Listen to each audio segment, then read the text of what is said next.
Sir Timothy Barker with music by Timothy Barker. Tonight's Euro Millions jackpot is a massive £35 million. That's dream come true money. Euro Millions from the National Lottery. Your numbers make amazing happen. Play online or on the app. Estimated jackpot. Rules and procedures apply. Players must be 16 or over. This is a message from the government about the emergency measures to support the economy during the period of disruption caused by the coronavirus. To help you, your business, and your workers affected, you can apply for cash grants, business rate holidays, statutory sick pay relief packages, as well as the coronavirus job retention and self-employment income support schemes. For information, go to gov.uk/business-support now.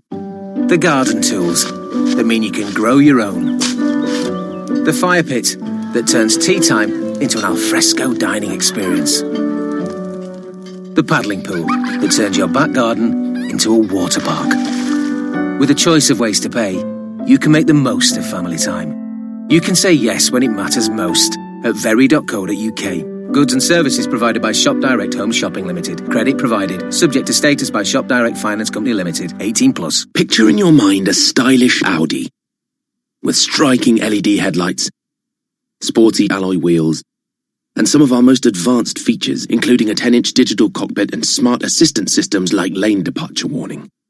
Picture what that Audi looks like. Now think smaller. The Audi A1. It's not a small car, it's a small Audi. Visit audi.co.uk. Audi. Vorsprung durch Technik. Where will 2020 take you? Somewhere where people care. About each other. About our planet. About creating a better world for everyone. And becoming the best versions of yourselves. Join a community of like-minded individuals at the University of Winchester. Make sure to accept your offer by the UCAS deadline and visit our website to find out more. See the bigger picture. Be the difference. Go to winchester.ac.uk. Typical Danny. Imagine trying to unwind at a spa weekend and you wind up getting your mud pack all over your fave personalised dressing gown. But no worries, just one wash and my clothes will smell perf with Surf. Surf gives you long-lasting fragrance with natural essential oils. Find your fragrance in Surf's laundry range. Max is dreaming of riding a giant chameleon whilst fighting a clan of ninjas. But in reality, he's helping fight COVID-19 in his sleep. Like thousands of others, he's joined the Dream Team. By using the Dream Lab app, they're helping scientists speed up the search for potential treatments. I'll fight you. You go, Max. Search Vodafone Dream Lab and join the Dream Team tonight. Dream Lab app is owned by Vodafone Foundation, an independent charity. Registration number 1089625. Full terms at vodafone.co.uk/dreamlab. Broadcasting live from the Bloomberg Interactive Brokers Studio in New York. Bloomberg 1130 to Washington, D.C. Bloomberg 99.1 to Boston. Bloomberg 1061 to San Francisco. Bloomberg 960 to the country. Sirius XM Channel 119 and around the globe. The Bloomberg Business app and BloombergRadio.com. This is Balance of Power with David Weston. Coming up on Balance of Power, workplace safety is more important than ever in the time of the coronavirus. Former Hewlett-Packard CEO Carly Fiorina is here to tell us about the new world of the workplace. But first, let's get a market check with Charlie Pella. Hi, thank you very much. Here's what's going on. David Weston at or near lows of the day. For the Dow, for the S&P, and NASDAQ, here's where we stand. S&P slumping 85 points. That's a drop right now of 3%. We've got the Dow down 602, a drop there of 2.5%. And NASDAQ is down 309, a drop now of 3.5%. In the year-to-date column, S&P is down on this first trading day of May. It is down so far this year by 12.5%. 10-year up 230 seconds with a yield of 0.63%. Gold up 0.5 now at $16.95 the ounce. Crude rallying again today. West Texas Intermediate up 3.5%, now at $19.51 a barrel. American factory output output, speaking of the workplace, posted its steepest decline since the 1940s. And with that story, here's Bloomberg's Vinny Del Giudice. The pandemic has halted conveyor belts and assembly lines nationwide. The Institute for Supply Management Index plummeted more than 20 points in April, the largest pullback in data back to 1948. Factory employment also hit a 7-decade low. The outlook is in doubt. Take the auto industry. It faces competition from falling used car prices as dealers and rental firms trim fleets. Vinny Del Giudice, Bloomberg Radio. Lots of high-profile earnings, and those companies are all lower. Apple down now by 1.3%. Amazon tumbling 7.6%. ExxonMobil reporting this morning down 5.4%. Chevron lower now by 2%. Again, recapping the Dow, the S&P, NASDAQ, all declining, with the S&P down 83, a drop of 2.9%. I'm Charlie Pellet. That, David Weston. Happy Friday, by the way, is a Bloomberg Business Flash. Happy Friday to you as well, Charlie. Thank you so much. We're waiting right now for Charlie Baker, another Charlie, the governor of Massachusetts, to give a news conference, which we will go to when it begins. But in the meantime, we do want to talk about workplaces. Shutting them down was one thing. With many workers, let's be frank, were eager to leave because they were afraid that the coronavirus might be there in the workplace. Opening them back up may be more tricky as CEOs take action to protect their workers and also monitor them. And workers look for assurances that it's safe to come back. We welcome back now Carly Fiorina, founder and chairman of Carly Fiorina Enterprises and Unlocking Potential. Ms. Fiorina, of course, was the CEO of Hewlett-Packard. So, Carly, welcome back. Great to have you here. There's a piece, I don't know if you saw it, in the FT just today saying it's the end of the office as we know it. And it quotes in part Jess Staley from Barclays saying, we're not going to have 6,000, 7,000 people in a big office building anymore. Do you think that's right or overblown? No, I think that's right. And actually, David, thanks. It's great to be back with you. I think we talked about this a couple weeks ago.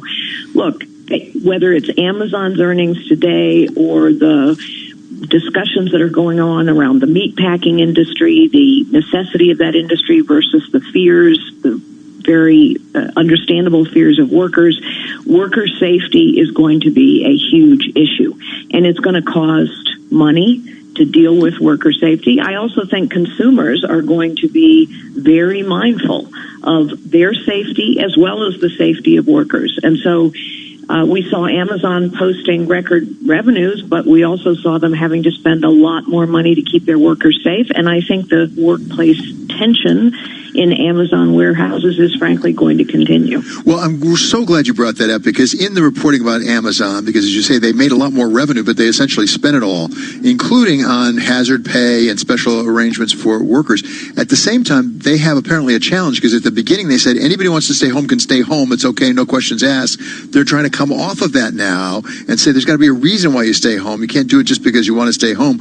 How does an employer manage that? Because you want to be solicitous of the workers. You want to respect their sense of safety. At the same time, you need them to come back to work, a lot of them. That's right. That's exactly right. And I think that is why employers are going to have to take on the responsibility of keeping their workers safe and reassuring their workers that the workplace is safe.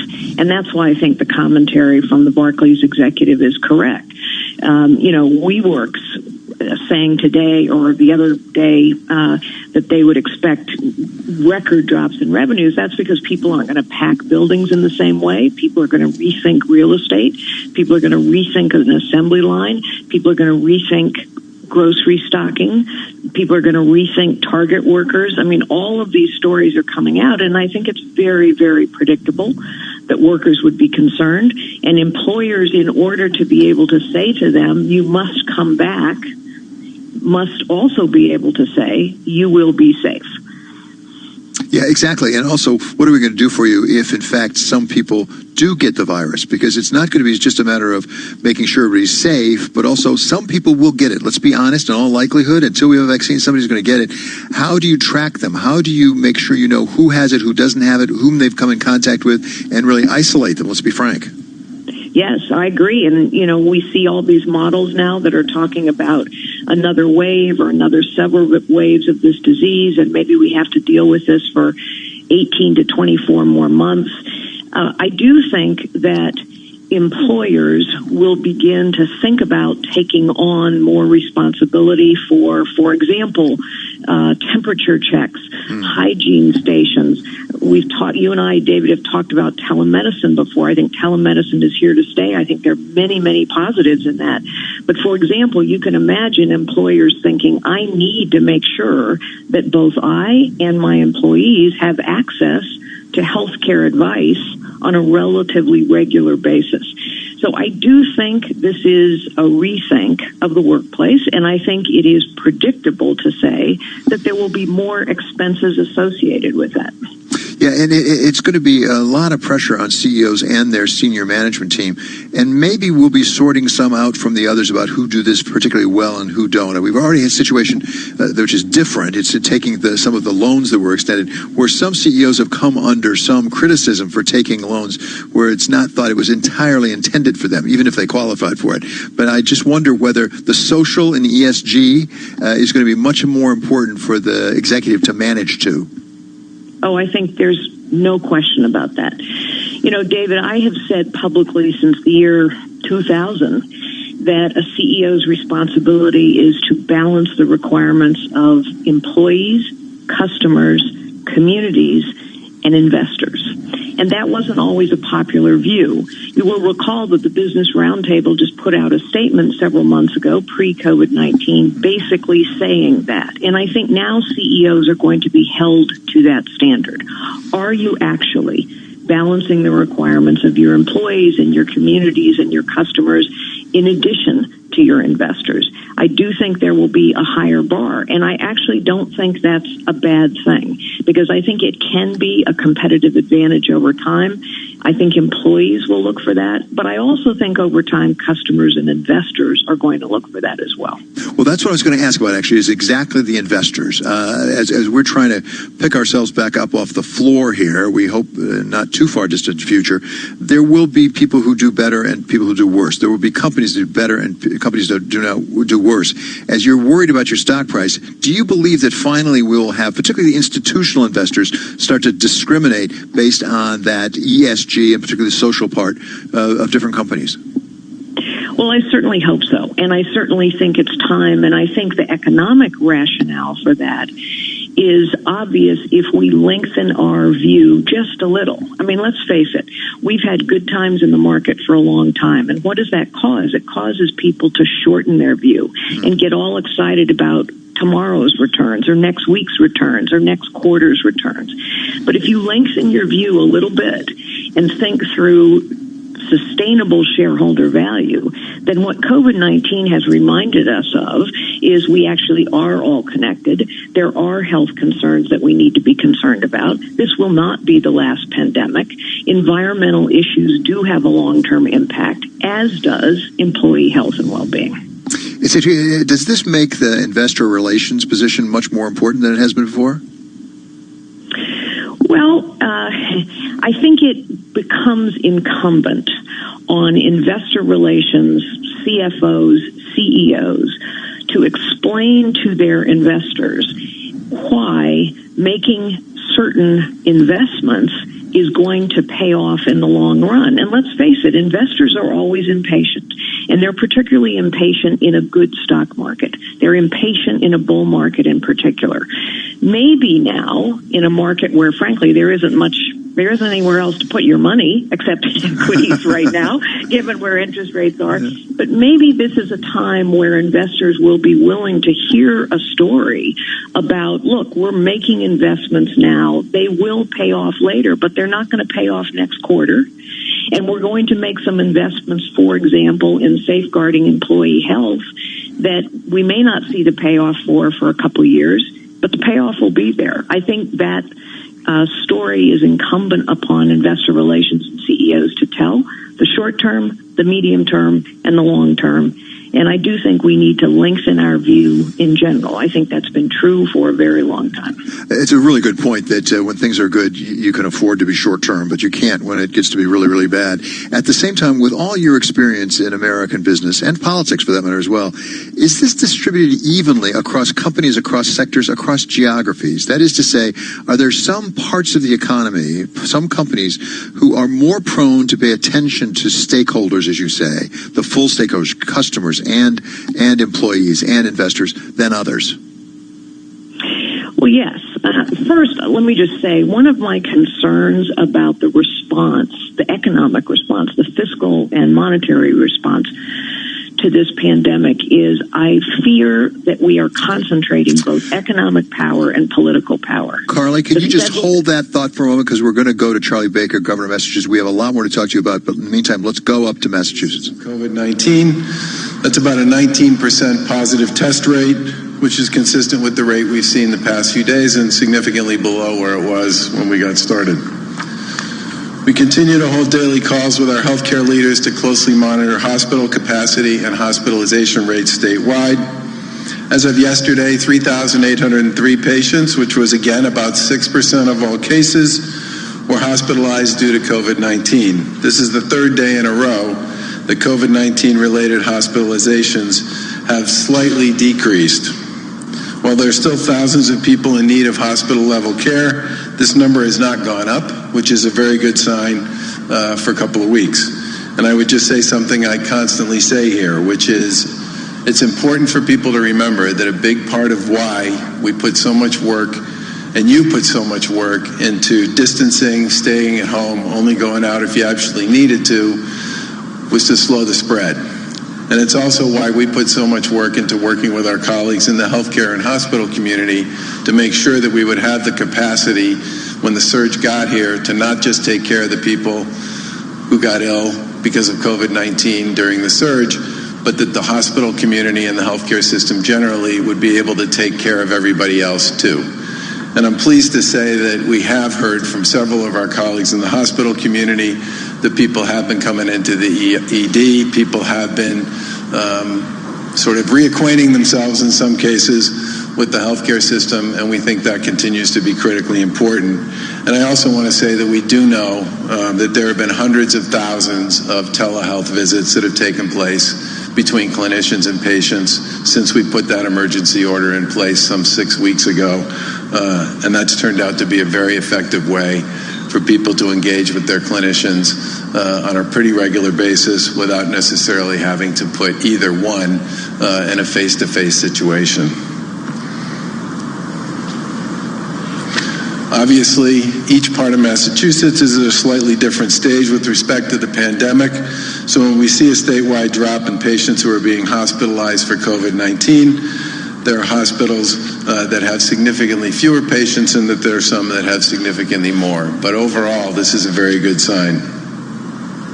Frontline medical workers in many cases have been and continue to work around the clock. And because everybody's been playing their role and doing their part, they have the capacity and the ability to deal with the sickest patients who are dealing with COVID. And we continue to chase down every avenue that's available to us with respect to PPE to ensure the safety of our emergency responders, our frontline healthcare workers, and many of our vulnerable residents. And as of yesterday, we've delivered over 7.3 million pieces of personalized protective equipment, including masks, gowns, gloves, and ventilators. This gear is coming from a variety of places and going to a variety of places, but primarily hospitals, senior facilities, and first responders. As infectious disease specialists continue to learn more about COVID-19, it's clear that this virus is highly contagious and can be spread from person to person without symptoms. And what I mean by that is a significant portion of the people who actually carry the COVID-19 virus never show any symptoms at all, but they are in fact contagious. That means it's possible for a person to infect other close contacts with COVID-19 without knowing that they are infected themselves. We'll continue to do everything we can to expand testing to detect high infection rates, hotspots, and particular communities where we believe we need to be doing more testing. And we continue to arm our facilities with the supplies that they need to test larger and larger populations.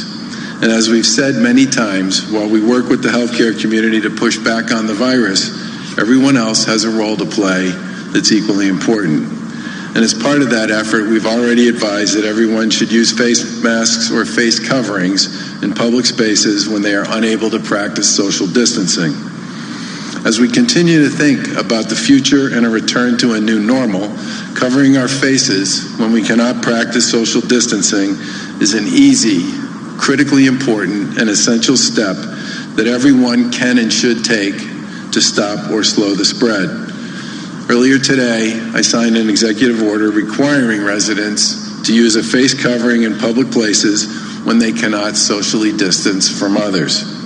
This order does not apply to children under the age of 2 or to people who are unable to wear a face mask or a face covering due to medical conditions or other DPH-issued exemptions. I've also directed the Department of Public Health to issue additional guidance regarding children between the ages of 2 and 5 years old for parents and for guardians. This requirement applies to all workers and customers of businesses and other organizations that are open to the public. The public's required to wear a face covering at all times in grocery stores, retail stores, or on public transportation. The order goes into effect on May 6th. There are several ways you can make your own face covering using items in your wardrobe. It could be made from a bandana, a t-shirt, or other breathable fabrics. Disposable masks are also an option. We strongly discourage residents from using medical-grade masks, and those should be prioritized for healthcare workers and first responders. We've made many requests over the course of the past 6 weeks of this great state, including staying at home, avoiding gatherings, and socially distancing. Our mobility data shows that people have cooperated in many ways to a greater extent than people in practically any other state, if you believe some of the reports that are out there. And it's making a big difference as we fight this highly contagious disease. This order builds on that same idea that everyone doing a small thing all the time can go a long way to improving everyone else's ability to avoid the virus. When folks are out in public places where they cannot social distance, like in stores and on public transportation, everyone needs to wear a face covering for your own protection. Several businesses have already issued similar policies, and so have several municipalities.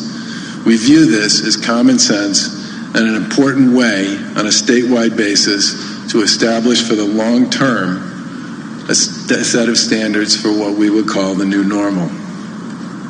I also want to provide a quick update on the expansion of our community health center testing across the Commonwealth.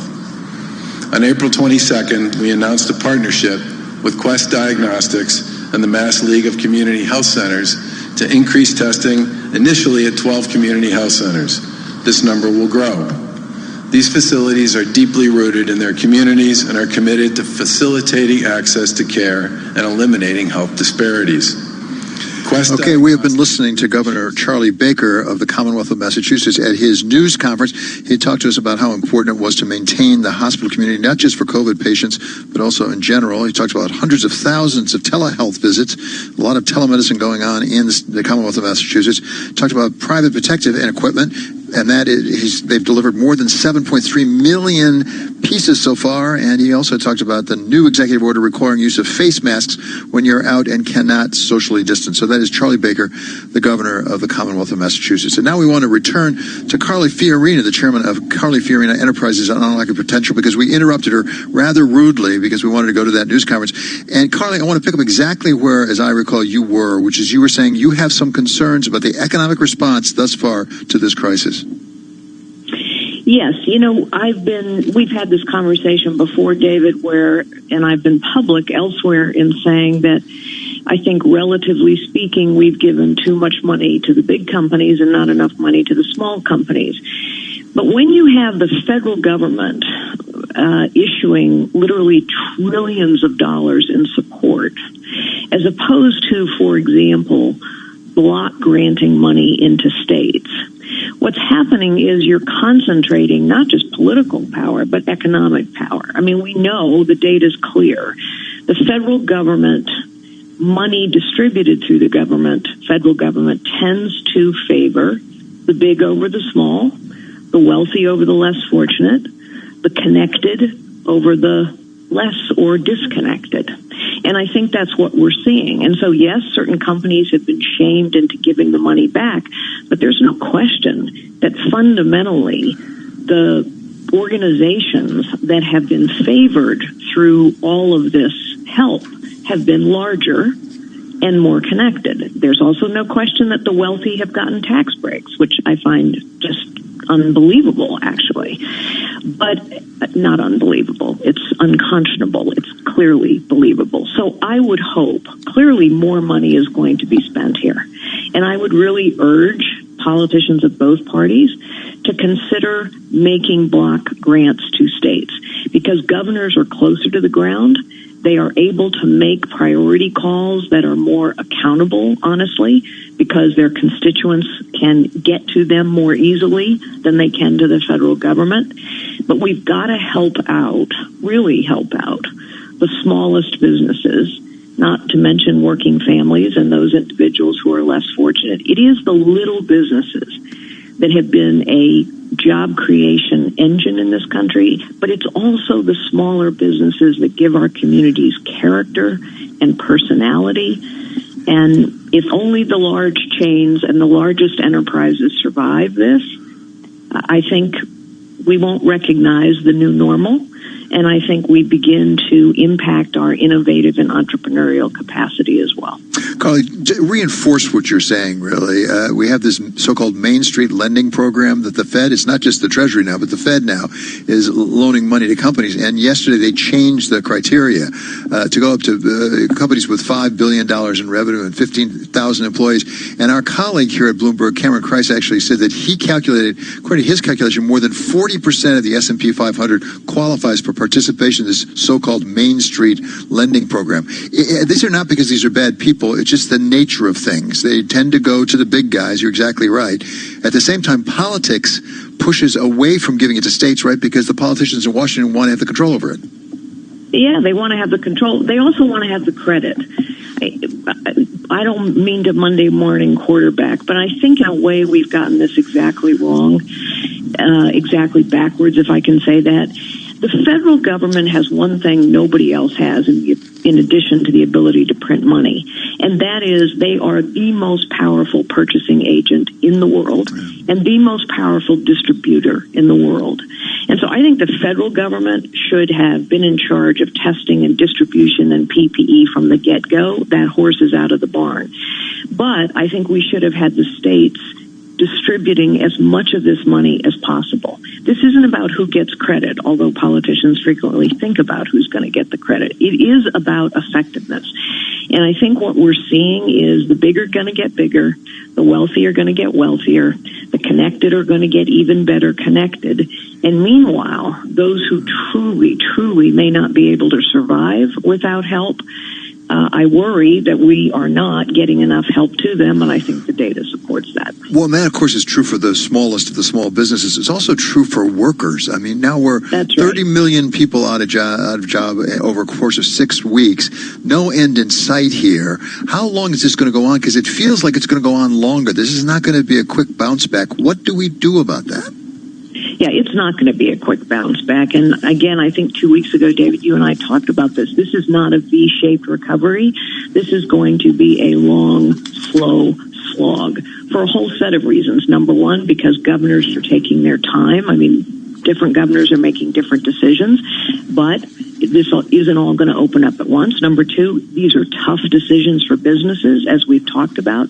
Do I reopen? Do I not reopen at 25% volume, for example? Yeah. What do I have to do to protect my workers? But they're also tough decisions for consumers. Yeah. Am I safe? Do I actually want to go back and do all these things? All of that says it's a long slog. Yeah, once you open it up, will people come back? That's a good question. It's always great to have you with us, Carly. Really appreciate it. It's Carly Fiorina. She's founder and chairman of Carly Fiorina Enterprises and Unlocking Potential. That will do it for today and for this week, for that matter, for Balance of Power. I'm David Weston. Thank you for joining us. This is Bloomberg Radio.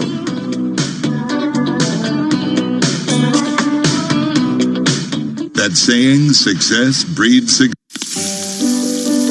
The pressure washer that means your patio is barbecue ready. The 4K projector that brings the thrill of the cinema to you. the yoga mat that turns your lounge into a studio. With a choice of ways to pay, you can make the most of your leisure time. You can say yes when it matters most at very.co.uk. Goods and services provided by Shop Direct Home Shopping Limited. Credit provided by Shop Direct Finance Company Limited. Long have I waited. The epic finale. Good people will fight if we lead them. Of the legendary saga can be yours. The Force will be with you. Always. Own Star Wars, The Rise of Skywalker. What are you doing there, 3PO? Taking one last look, sir, at my friends. Get it now on the Apple TV app. Dating can be tricky, especially when you can't meet face to face. So it's time to get creative with the easy way to replace physical dates, Video Call from Bumble, the dating app where women make the first move. Here's Anna Williamson and Tom Reed-Wilson with some tips on connecting online. It's a bit harder to flirt with limited body language, but nothing beats a smile and some eye contact to show them you're interested. And have an activity plan for your date. This will help break the ice. Download Bumble today. Picture in your mind a stylish Audi with striking LED headlights, sporty alloy wheels, and some of our most advanced features, including a 10-inch digital cockpit and smart assistant systems like lane departure warning. Picture what that Audi looks like. Now think smaller. The Audi A1. It's not a small car, it's a small Audi. Visit audi.co.uk. Audi. Vorsprung durch Technik. Fraudsters are getting more and more sophisticated, and it's easier than ever for people to make an honest mistake and lose their money. TSB doesn't think anyone should have to pay for being an innocent victim of fraud on their account. That's why they've created the TSB Fraud Refund Guarantee. To find out more, visit tsb.co.uk. Terms and conditions apply. At Bloomberg.com, on the Bloomberg Business app, and on Quick Take by Bloomberg. This is Bloomberg Radio. This is Bloomberg Business Week. Insight from the reporters and editors who bring you America's most trusted business magazine. Plus, global business, finance, and tech news as it happens.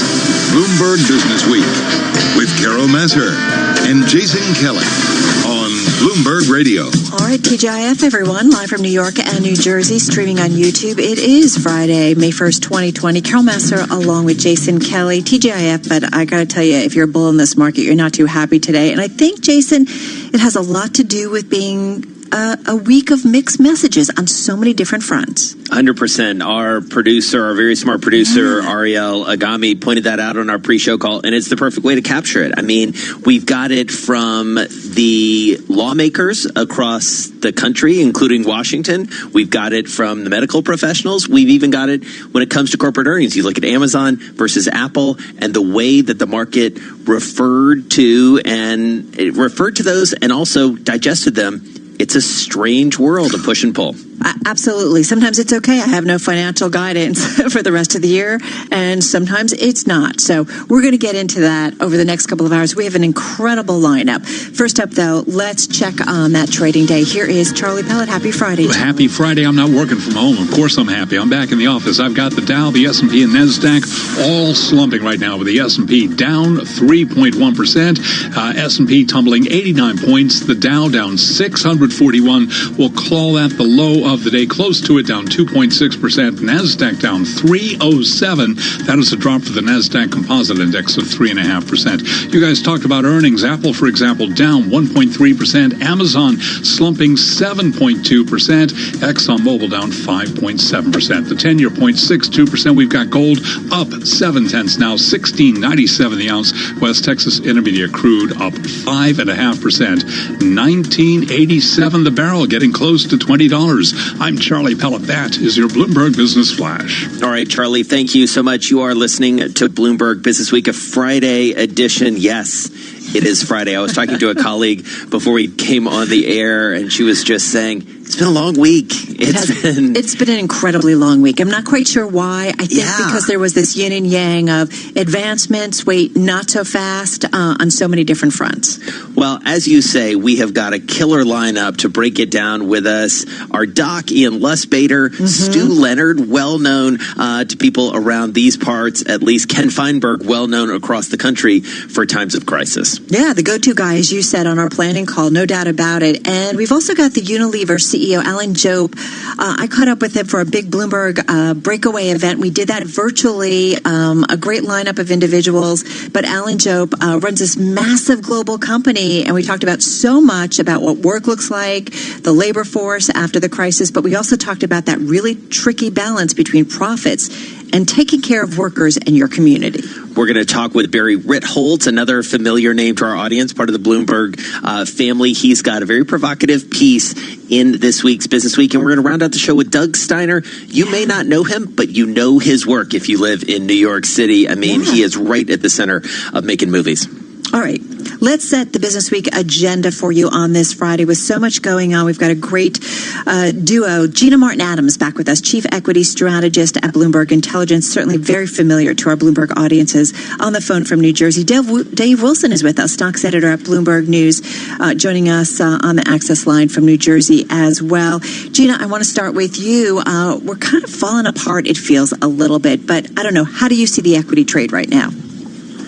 Yeah, I see this as a little bit of pullback after an absolutely rip-roaring April. I think a lot of people kind of came through April and said, wow, how did we get such an extraordinary gain in the midst of all this fundamental weakness? I think the other thing you have is, when we kind of knew this was coming, the big tech stocks not really reporting exactly what investors had wanted to hear. And that was a big part of this earnings season, was the sentiment around, okay, there's going to be a ton of weakness, but there are going to be bright spots in the index. Those bright spots are going to be some healthcare companies, some technology companies, maybe some consumer staples companies. And this week has been, for us, a little bit about some disappointment on the tech front. It's not that these companies are turning over. It's just that they're not really satisfying expectations, which were for them to really hold up the index, in my mind.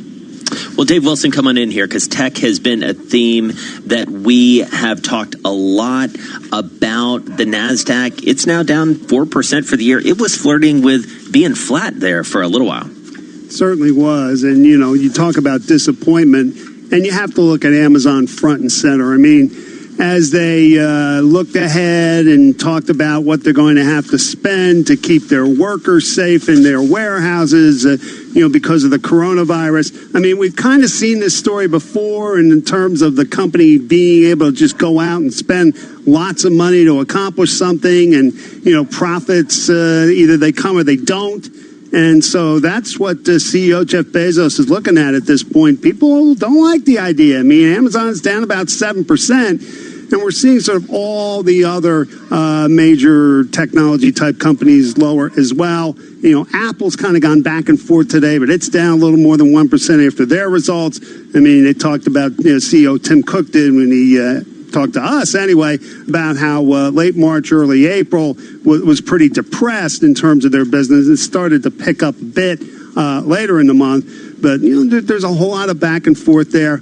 And what really jumps out, arguably, is you've got a day where crude oil is actually up, and energy stocks are the worst performers in the S&P 500. A lot of that, no doubt, tied into ExxonMobil, totally. Reporting their first loss in decades.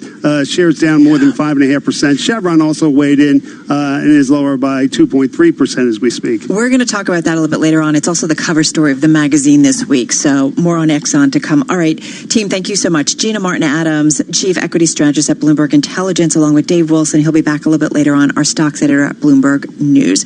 Let's now go to Virginia Governor Ralph Northam for an update on the virus. The ads that we have available throughout the Commonwealth of Virginia. The blue line on the bottom shows our COVID cases in Virginia, and as you see, it has stayed fairly flat. And that, by the way, is what allowed us to open up our hospitals today and our outpatient providers to be able to do elective surgeries.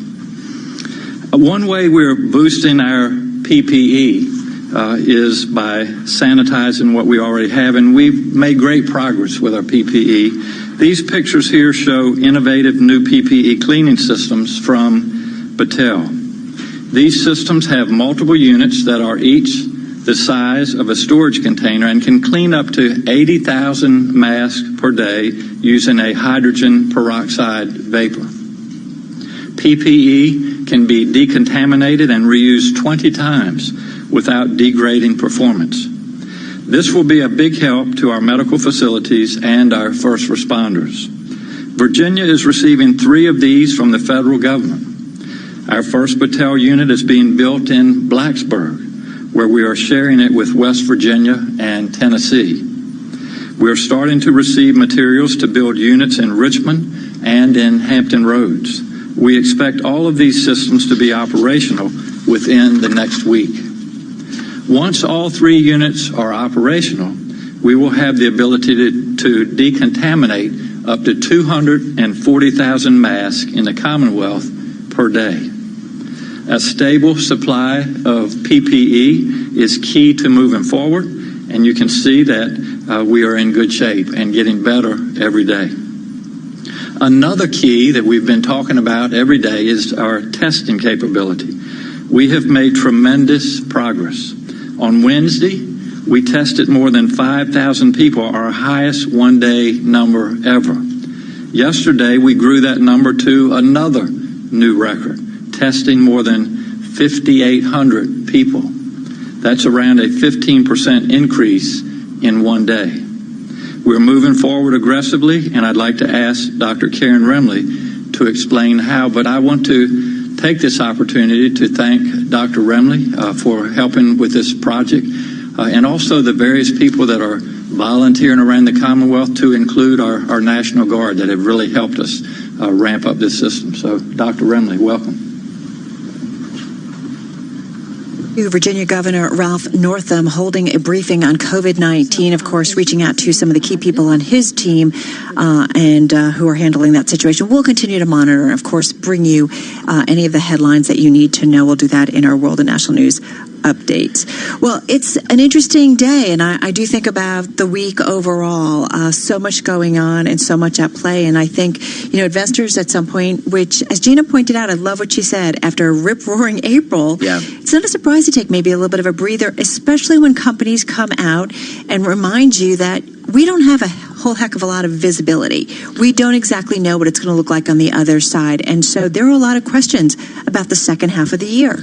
Well, I mean, I've been thinking about it in these terms. You look at your 401k, or you look at just the performance of the stock market, and you contrast that with the fact that the state of New York's governor just said no more school for the year. It's like, well, what? Right. I mean, that if that doesn't sort of like jerk your head one way and then the other, I don't know what does in many ways. And maybe that's a little parochial of me, pun intended, but, that's how I think about things. Well, Judy Smith, who was part of our Bloomberg Breakaway event, she is basically the inspiration for the ABC hit series Scandal, but she is a crisis expert. She's called the Fixer. And she said one of the things that we're going to have to start thinking about is, okay, you close schools. What does this mean for all those workers who now have kids at home, right? That you were maybe thinking, okay, maybe I can get them back for maybe late May or part of June or something. What happens to those summer programs that maybe aren't going to happen? I mean, we really need to think about a lot of things, especially as we try to get everybody safely back to work. It's not easy. I think it's fair to say that getting back to work just got pushed back, at least in New York, pretty dramatically with that school closure. And again, maybe I'm speaking a little too close to home, but that certainly is what folks are talking about. Let's get to Bob Moon now. He's got world and national headlines. Hey, Bob. Jason, thank you. Mayor Bill de Blasio had already announced his decision on New York City schools weeks ago. Today, Governor Andrew Cuomo made it official. Schools and colleges in the state will stay shuttered through the end of the academic year because he can't guarantee the risk is passed. We don't think it's possible to do that in a way that would keep our children and students and educators safe. So we're going to have the schools remain closed for the rest of the year. The governor declined to discuss when regular classes might reopen, saying the fall is a long time away. The Trump administration is more intent on pointing the finger at China for early missteps that harmed an effective response to the COVID-19 virus. Bloomberg's Irv Chapman reports. Democrats have also been critical of China's behavior, now including the crackdown in Hong Kong. Political strategist Greg Valliere of AGF Investments said in a Bloomberg interview, which could move action by Congress. Doing something to curb the supply chain between China and the U.S. I think that there could be legislation penalizing U.S. firms that rely still on Chinese medical products, pharmaceuticals, and there could be legislation to incent companies to manufacture here in the U.S. Valliere said China's behavior and President Trump's and Vice President Biden's reactions would be a campaign issue in the fall. In Washington, Irv Chapman, Bloomberg Radio. Joe Biden is categorically denying allegations from a former Senate staffer that he sexually assaulted her in the early 1990s. Phoning into a radio show today, President Trump seemed to relish the accusations his Democratic rival is facing. This is an amazing situation. This is what's going on here is an amazing situation. You want to know the truth? Trump was speaking on Westwood One's Dan Bongino show. Global news 24 hours a day on air and on Quick Take by Bloomberg. I'm Bob Moon. And back to you, Harold and Jason. All right, Bob, thank you so much. So, in terms of mixed messages, I feel like we got some mixed messages this week on the medical side, too, Carol. Agreed. And it's just one of these moments where we're trying to find the way forward, right? Yeah, exactly. And especially on a day where I was reading stories about, hey, folks, get ready for a 2-year outbreak when it comes to the virus. And we're trying to figure out, okay, can we get a vaccination in 9 months? Can we get it in 2 years? What does it take? Dr. Ian Lustbader is always our voice of reason. He's Clinical Associate Professor of Medicine at the NYU Langone Medical Center. He's back with us on the phone in New York. Ian, nice to have you back with us. So where are we in all of this? Can you kind of filter through what makes sense, what doesn't make sense? I hope to. Thank you. To me, the COVID-19 story is really like Charles Dickens' A Tale of Two Cities, which he wrote in 1859. We have the outpatient story where, patients are seen by telemedicine, and many of them are really getting cabin fever. They're anxious, depressed, on home isolation. They've gained weight. We call it the COVID-19, like the freshman 15 are gaining the COVID-19 due to inactivity. They miss friends and family, kids and grandkids. And many have mild COVID symptoms, cough, fever, chest pain, diarrhea, muscle ache. And most of them will be okay. And then we have the inpatient story where really, I was rounding in the hospital earlier today, critically ill patients, severe pneumonia, heart and kidney failure, really due to these microthrombi or clots. And many have risk factors, diabetes, hypertension, COPD, obesity. And really diagnosis is like the tale of two cities. We have nasal swabs and blood tests, which are now more available, so we're ordering a lot of those outpatient blood tests. And many patients are coming back negative. So they say, when can we leave the house? So that's a tale of two cities.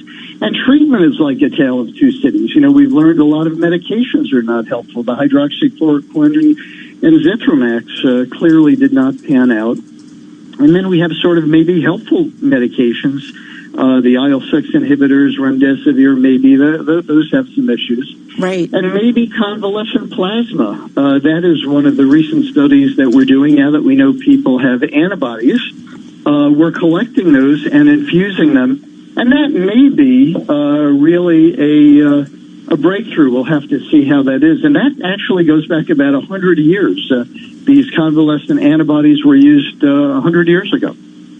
Obviously for a different disease, but for a variety of diseases, it's still been used. So, we really have a real dichotomy on where to go and sort of what to do. All right, so Dr. Lustbader, sorry I dropped off there for a second. We're having all sorts of weird technical issues that are familiar to all of our listeners out there trying to work from home. Probably you as well, Dr. Lustbader, but you're a high-tech guy. You've got it all under control, I know. So I know you've been talking about sort of all these variety of things that we may be approaching plasma and whatnot. I do wonder, what does it look like sort of on the ground right now? What's the mood among the healthcare professionals that, like you and folks you're talking to, amid these sort of mixed messages that we're getting? Again, that tale of two cities, I think for those of us who are wear two hats, as outpatient doctors, we're starting to see patients now back in the office. Elective surgery is being permitted, procedures and colonoscopy slowly, that sort of thing. And I think it is interesting. Many patients are afraid to come in. They like the telemedicine. They're afraid that to almost leave the house at this point. And they have a lot of anxiety and depression. And then you've got the inpatient doctors who I think are still very, very stressed and a little depressed as well with really critically ill patients. Some of these patients are in, for a month or more, some even 2 months. And to care for these very complex patients is very draining. Staff changes all the time. No one can be there 24/7. And I think that's a challenge for everyone to maintain that level of intensity with sick inpatients. So, a tale of two cities. I have to say, your Tale of Two Cities resonates so much with us because we talked about mixed messages at the top of our show, which is what we felt like the week was, whether it was on the medical front, whether it was on the earnings front, just so many different kind of back and forths here and confusion. And I think it's certainly playing out a little bit in the financial markets. What do you make of that report by Moderna that says the coronavirus outbreak may last for 2 years and won't be controlled until about 2/3 of the world's population is immune? Right. So we certainly know herd immunity for many diseases is really what stops these big outbreaks and hospital surges. And since we're just now really beginning to test antibodies on people, blood tests, and so you can go to your doctor, and if you think you've had COVID, they can order an antibody test. We'll have to see about who's paying for all this, but we can certainly order it. And then I think we're going to have a lot more data as to how close are we to herd immunity. But what really gives people herd immunity is that vaccine. And even if we get a vaccine, no one is 100% sure if people will get antibodies. And then we're not 100% sure those antibodies will really prevent you from getting COVID, especially if it mutates. So there's a number of hills to climb, which I think is why the markets are a little unsteady, shall we say. And so, Ian, what do we do in the meantime, just as like human beings living in the world? Like, how should we be thinking about, even the next month or so, maybe the next 2 months? Especially, I think it's tricky for us who live in the tri-state area because we're seeing, other parts of the country reopen, and we can talk about the wisdom of that separately, but sort of day to day, and you mentioned very importantly, I think a lot of the anxiety and depression that people are feeling on the front lines and even here on the way back lines, that's happening. What do we do as folks here? My sense is in most of life, you cannot be 100% safe. I tell my patients, when they ask about informed consent or procedures, you live in Manhattan, you walk across the street, you can fall in a pothole, break your ankle. There's a risk. There's a benefit and there's a risk.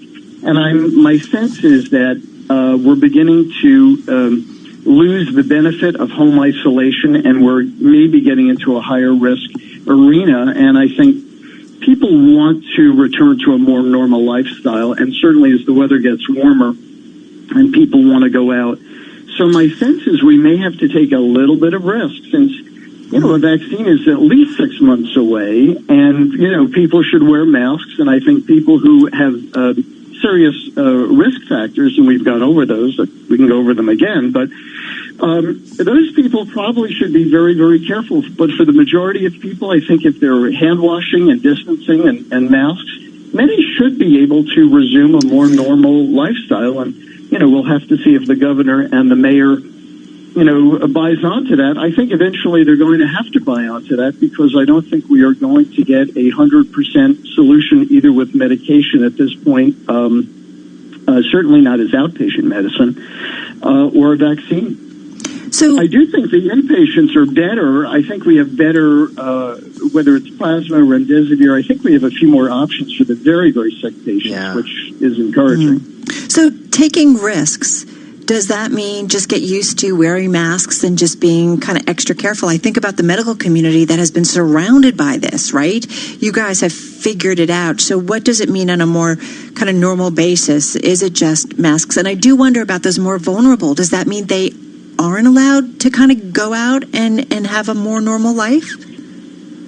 That's a good question. I mean, I think that's an individual decision as to people's individual risk factors. I think if you've got high blood pressure, diabetes, obesity, lung disease, maybe you need to stay in for quite a while longer until the number of cases drops dramatically. And we should know that. We're tracking that. But I think if you're otherwise seemingly healthy, there are many staff in the hospital who wear masks and are up close with very sick patients, and they're negative. So not everyone, obviously, that poor nurse who was in the ER, and so it is. Healthcare workers definitely can get this, but I think it's certainly not everyone who is getting it. So I think we are approaching a time when it will be reasonably safe to return to a more normal existence. And I think we have to do that, not just economically, but psychologically. Yeah. It's interesting. I was talking to a longtime New York City resident earlier today, has worked on Wall Street and its environs for a long time. And she was saying, one of the things I think we're all anticipating, and I worry about this, is, true, different people are going to make different choices and have different tolerances of risk, and yet we're all sort of out there together. And I do worry about sort of the social contract to some extent almost breaking down, not to be too dark about it, but, sort of confrontations happening, like literally in the streets of New York City, over, one person choosing to wear a mask, another person not, someone standing too close. Like, those are the things that are hard to anticipate, right? All of these crises, I think, give us opportunities to do good or to do bad. Yeah. And I think we see those first responders who are volunteering, doctors, colleagues, volunteering to go to the hospital, help sick people. And I think you've got people who take advantage and are looting or, breaking into stores or seeing this as an opportunity for crime. But I think at the end of the day, we need to appeal to people's better angels and appeal to them to have that social contract, be careful, try and protect other people, do good things, help other people. And part of that will be just being a little bit more careful. And I think I see people in the street wearing masks. Everyone is complying. And I think that should reduce risk. It's not going to eliminate risk. Yeah. We cannot eliminate the risk to zero. No, right. Yeah, I do think it's amazing how quickly we've all gotten more comfortable. And I do look at someone who maybe doesn't have a mask, and I'm kind of like, wait a minute, you need to have a mask on. I know. It really is amazing. Ian, thank you as always.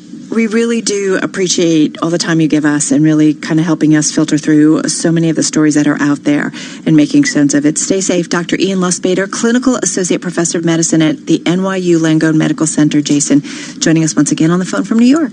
Love catching up with him. A real voice of reason and sort of one of our go-to guys, as we said, right there at the top. All right, let's get to Charlie Pellet now. He's got an update on what's going on in that very red trade. Hey, absolutely right about that. In fact, the S&P erasing a weekly gain. Indeed, red on the screen here off our session lows, though, with the S&P now down 80 points, a drop of 2.7%. The Dow slumping 577, down 2.4%. And the NASDAQ is down 275 for the NASDAQ Composite Index this Friday. That is a drop now of 3.1%. 10-year up 1/32 with the yield 0.63%. We've got gold up 0.8%, $16.99 the ounce. And West Texas Intermediate crude rallying again today. Nothing like we've seen in previous sessions. Up today by 6%. That is an advance of $1.15 a barrel, now at $20 even. Stocks dropping as investors began May pondering profit warnings tied to the coronavirus and a ratcheting up of tension with China. The dollar rising as a risk-off mood prevails. Lots of questions and lots of speculation about Gilead's drug remdesivir in treating coronavirus patients.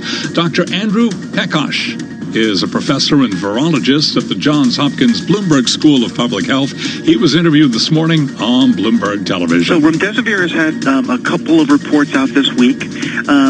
One report from the NIH has shown that there's some significant promise of that treatment, and that if it's given early enough in the course of infection, it seems to improve the time in which people get better and can leave the hospital. A report out of China has suggested it was less successful, but it looks like those patients were being treated much later in the disease process.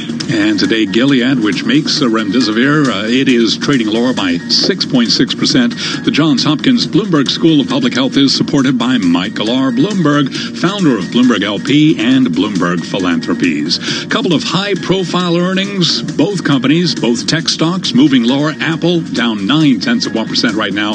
Amazon shares slumping 6.7%. I'm Charlie Pellet, and that is a Bloomberg Business Flash. All right, Charlie, thank you so much. You are listening to Bloomberg Business Week. Charlie Pellet got a little pep in his step, even with the market down, back in the office. He's so happy to be there. Yeah, he says it every day. I gotta say, he is such a great energy and force for us when we're back in the office, and he does love it. He works his little tail off, so he's kind of funny. But it speaks to what Dr. Lustbader was saying, that people are getting a little stir crazy being at home, right? Yeah. And so we need to start, staying at home. We understand the importance of it, and certainly for those who are more vulnerable. But there is also a mental health aspect of this. And we have talked a lot about it on air with many of our guests in the medical community and elsewhere. And that for some folks, especially, living in New York, if you're in a small apartment and you kind of can't go anywhere, if you're on your own, that's going to be tough. That's going to be tough. Yeah, it takes me back to, some conversations that we've had, like with the CEO of Headspace and the founder of Made For. People are really starting to know that they need to invest in this side of themselves, especially at a time when things are stressful. They really are. And listen, I have no idea what it's like to really be on the front lines, but I can tell you, just talking to friends and neighbors, it is anxiety is high. That's for sure. Yeah, absolutely. All right, we do want to get to our next guest because one of the concerns throughout the pandemic has been the access to our food supply chain. So far, it seems to have worked despite some empty shelves and limitations on purchases, but the shutting down of meat processing plants over health concerns for workers, that has definitely created another round of worry about shortages of meat supplies in particular. Let's get into that with Stu Leonard Jr., the president and CEO of Stu Leonard's. They have been around for more than 40 years and very well known for those of us who live in the New York metro area. Stu joining us on the phone from Norwalk, Connecticut. Stu,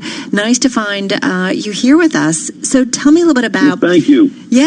Hey, I just want to also mention I am on the front line along with our 3,000 people at Stu Leonard's, and we've been out there every day in the public trying to give our communities food all day. So I know your last guest just said he didn't know what it's like to be on the line. We know, and it's very demanding today, and I give our team at Stu Leonard's a huge, big pat on the back.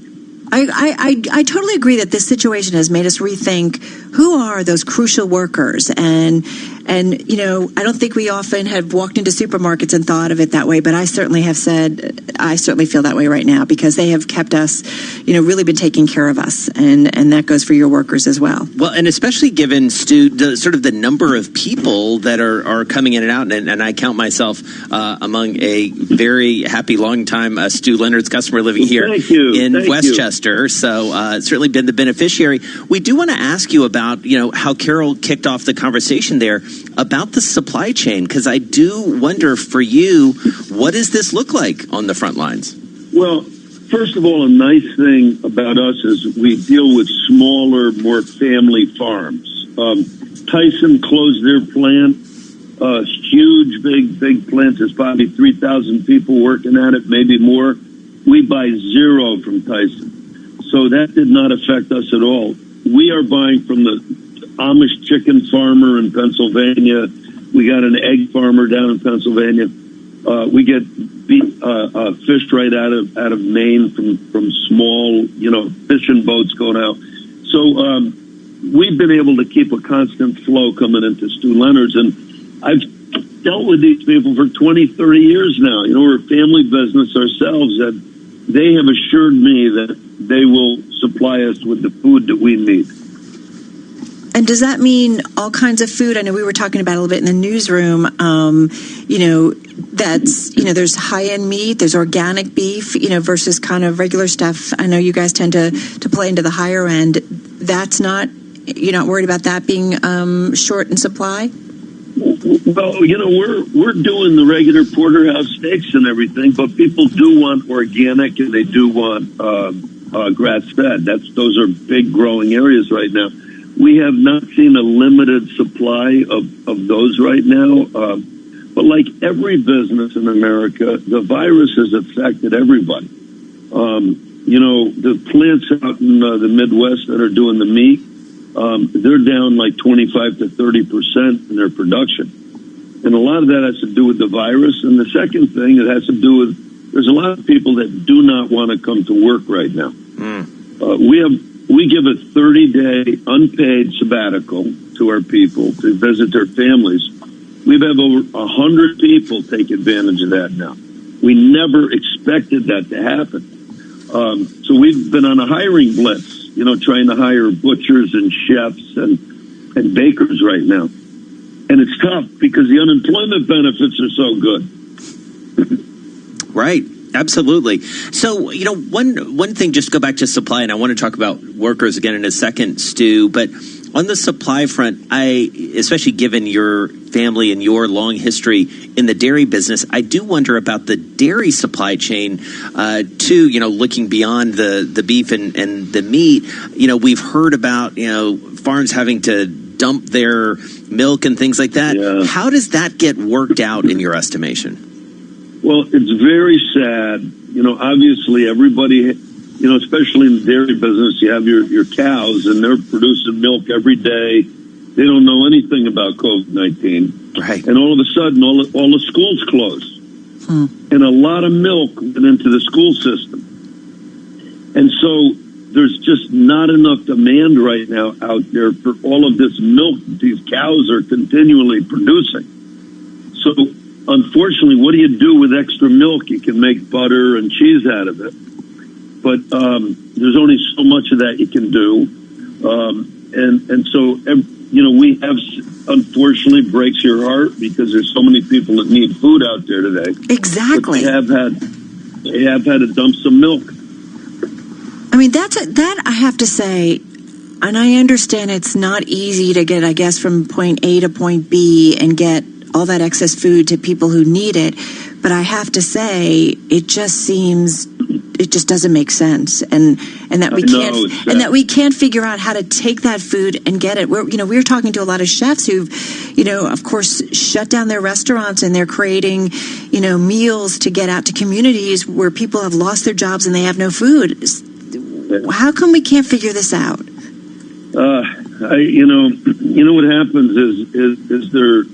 A lot of these industries have to plan ahead. Like, how many hogs are you going to have? You hear, they're feeding strawberries to some of the hogs right now because there's not enough demand for they overproduce for strawberries. So what's happened with this COVID-19 and the panic buying, and it's just disrupted the entire food chain and also what people are eating today. So, it's been very hard to manage, and everybody's doing better every day, and we're getting it under control. But right now, you're seeing some real blemishes in the system. I don't want to point fingers because I know this was a truly black swan that nobody really had planned for. But could the federal government, have stepped in and created some better systems off the bat to kind of connect point A to point B, especially when it comes to the food system? Well, that's the big question everybody has, and obviously Washington is debating that back and forth. But I would just say that we have been in the food business ourselves for 50 years, and we've been through Hurricane Sandy, 9/11, all different snowstorms, right in the metro New York area here, and we couldn't have planned for anything like this.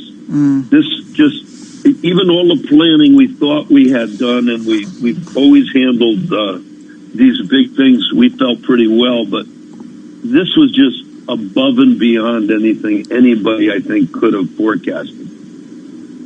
So, Stu, you guys have been at the forefront of a lot of things, and, our family at least really counts on you for a lot of the things you described, sort of the sourcing at local farms, and, you have delicious food that you sell.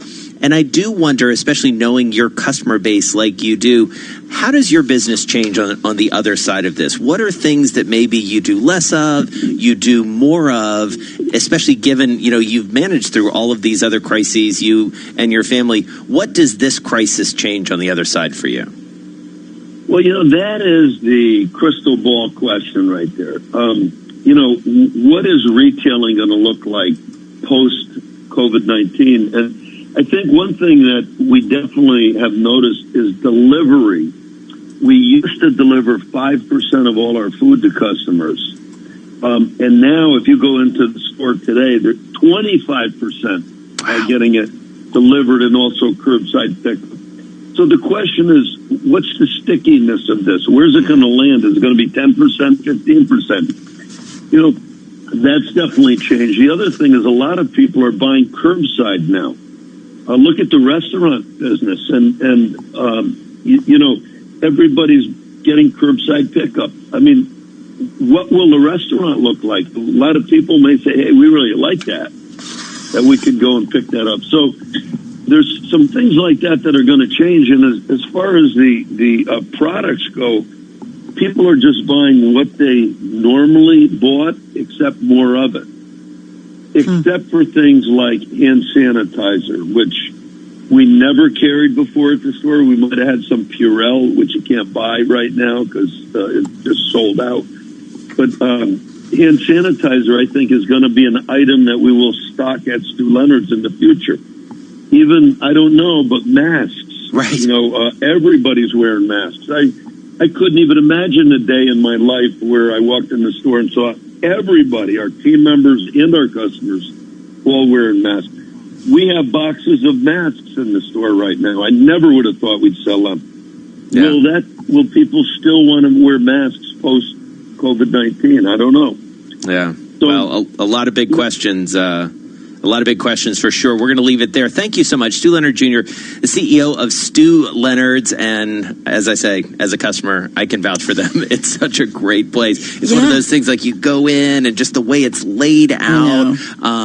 It's just like the way stores are meant to be, right? It's like a local treasure in a lot of ways. So definitely enjoyed them over the years. And as he said rightly at the top, those guys very much on the front lines, and certainly appreciate all the work they're doing, Carol. Yeah, really, really important. All right, you're listening to Bloomberg Business Week. Let's get a check on world and national news headlines. For that, let's turn things over to Bob Moon. Hi, Bob. Hi, Carol. Proceed with caution as cities and states across America take tentative steps toward restoring some semblance of normal. Some officials are crossing their fingers and urging people to heed the message issued by Los Angeles Mayor Eric Garcetti. If you rush the end of the stay-at-home orders, you do so at your own peril.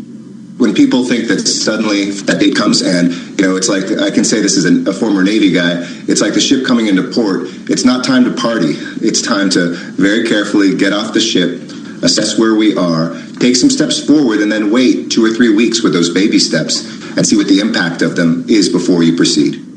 Things aren't really going to be returning to normal. In fact, some things will remain a bother. There's about to be a new in-flight accessory for airline passengers, face masks. Bloomberg's Nathan Hager reports. Delta, American, and United Airlines will all start requiring face masks this month. They're following JetBlue's lead. That carrier announced this week travelers would have to start covering their noses and mouths starting this Monday. That's when Delta and United's mandate will begin. Discount carrier Frontier Airlines will start requiring masks on May 8th. Passengers will have to start wearing them on American, Alaska, and Southwest Airlines starting on May 11th. Nathan Hager, Bloomberg Radio. Brazil has emerged as Latin America's coronavirus epicenter with more than 6,000 deaths.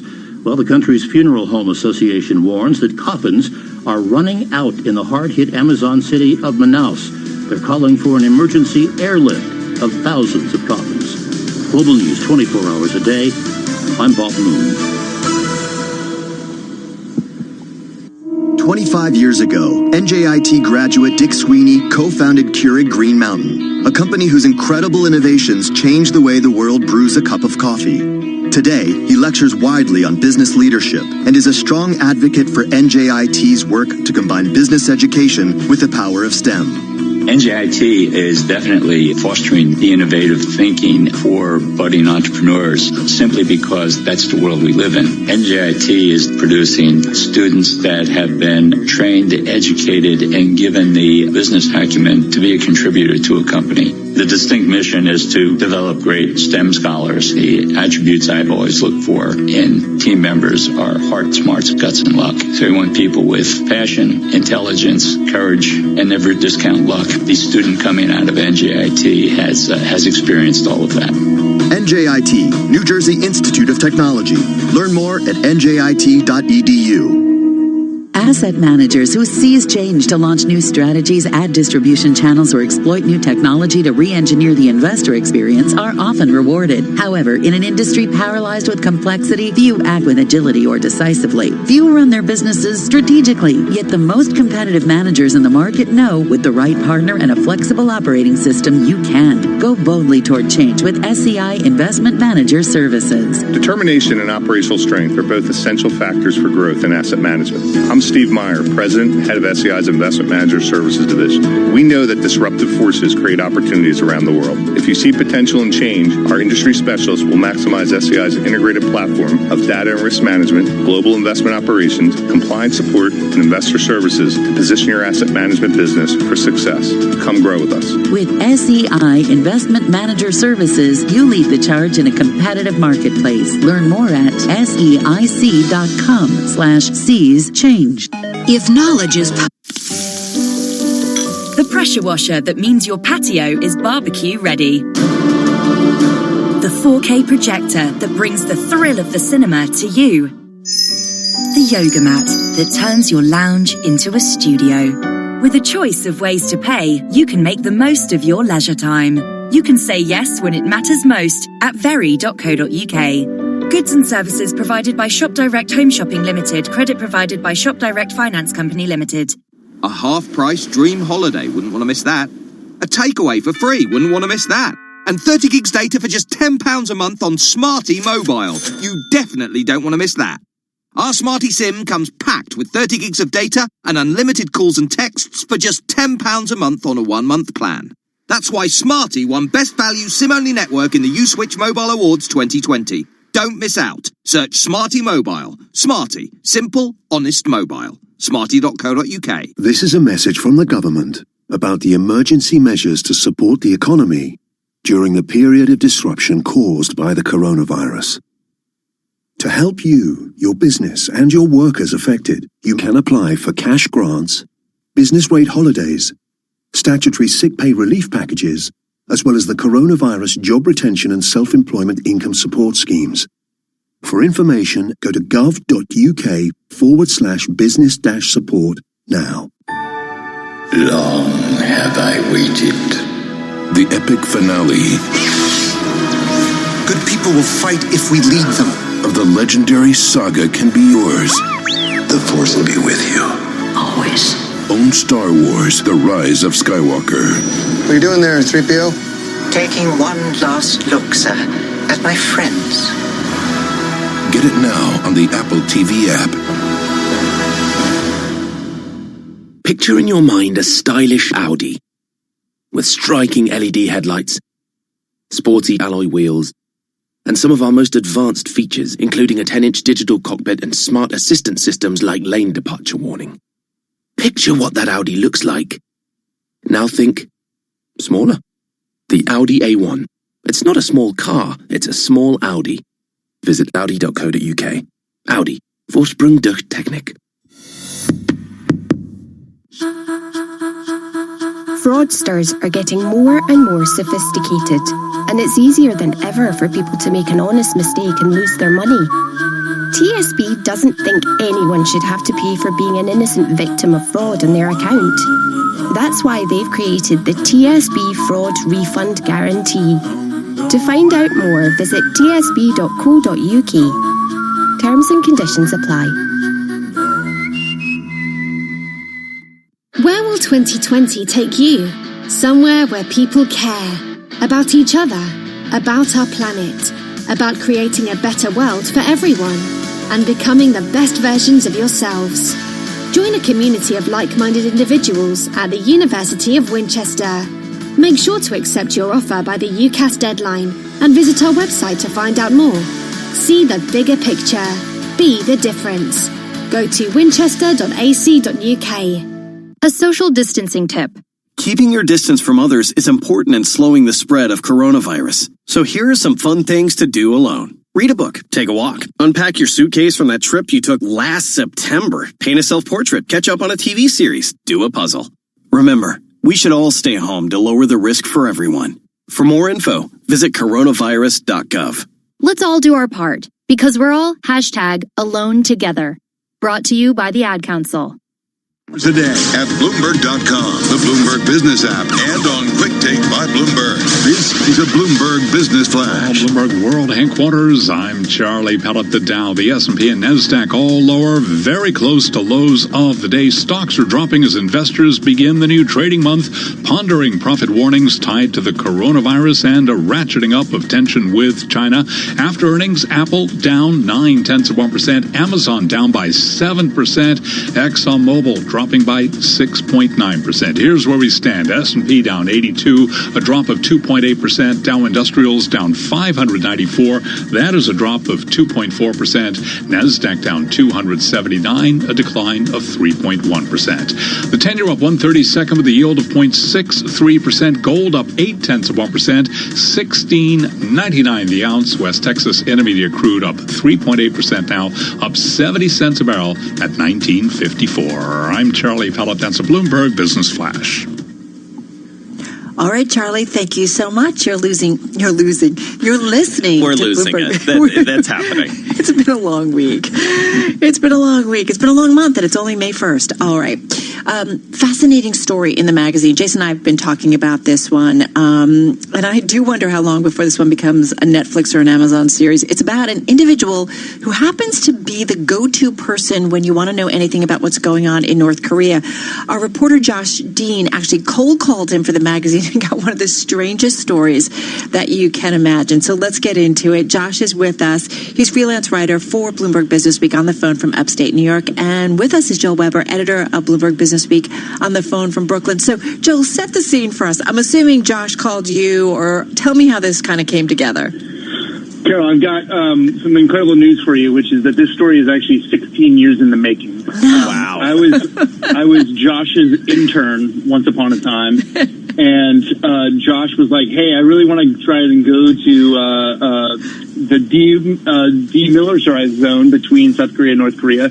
I think you should try to find somebody in North Korea who could get me in. And I was like, yeah, that sounds impossible. And being the dedicated intern that I was, I went about my sleuthing ways and happened to find a contact that I initiated some emails with and handed them off to Josh. And here we are 16 years later, and Josh, every once in a while, does a little of my bidding for me. And I said, hey, why don't we tell that story of that guy that we found all those years ago? And it happens to be North Korea's man in Spain. Right, Josh? Exactly, yeah. I've stayed in contact with Alejandro periodically over those 16 years. Because what happened is Joel made this contact, and I was going to go to North Korea. South Korea would not let you into the DMZ at that time, and neither would North Korea really, but I was going to get on this weird tour, and it got canceled at the last minute because some other reporter got in trouble. But I stayed in contact with this guy periodically, yeah. And when North Korea was back in the news in the fall, Joel said, why don't we see what Alejandro's up to? And what is he up to? What'd you find? Who is he? Well, so... I mean, you kind of have to go back to when this story started. At that time, North Korea did not even, so we're talking 2004, I guess, 34. North Korea didn't even have an English website, an outwardly facing web presence to the Western world. So the reason we stumbled on this guy is that it was the only website in the world that seemed to be somehow connected to North Korea. And Joel found this guy and started communicating with him, and then I picked it up. And so he's become, he has an official government position now. He's connected to the Ministry of Culture, or the Culture Commission. And he's basically an outreach some combination of PR and marketing and business development. And if you are a person in the Western world who is not a diplomat and not a very high-level VIP who can get a call back, you have to go through this guy in Spain. And so now I just got to say, though, now I think actually the Netflix series should be about you two, Joel and Josh, because I think that's kind of the interesting story. Joel? It can go in many different ways. I've known Josh for a really long time. The thing about the story, and like Josh, I think is like one of our favorite writers for stories like this, because he's able to kind of like find these characters and then you just go along for a ride with them. And this is like one of those ones where, I mean, this guy is just sort of full of stuff that you don't know if it's real or not. And, as we sort of, like, Josh kind of dove into the story, it was sort of like, okay, well, what kind of deals is he doing? And Josh, like, what kind of deals come this guy's way? Like, who's trying to do business in North Korea? Well, I mean, it really runs the gamut. Like, when I was with him, he was getting calls from some guy in Hawaii who wanted to open a McDonald's franchise in Pyongyang, which was like a non-starter. But then, like, religious emissaries or, like, investors from around the world who are just like, I wonder if there's opportunity in North Korea. And it turns out, like, they're happy to take your money, like, especially with heavy industry and mining. And, of course, you can't actually legally give them your money without violating international sanctions. But if you either don't care about that or you're from a place where those sanctions are not honored, Alejandro will make the introductions for you to invest in North Korean iron ore mines. And meanwhile, the other thing to know about this guy is that, he's basically broke. Yeah. Totally unexpected. He works on commission making deals with North Korea, yeah, and it's not a super lucrative business for him.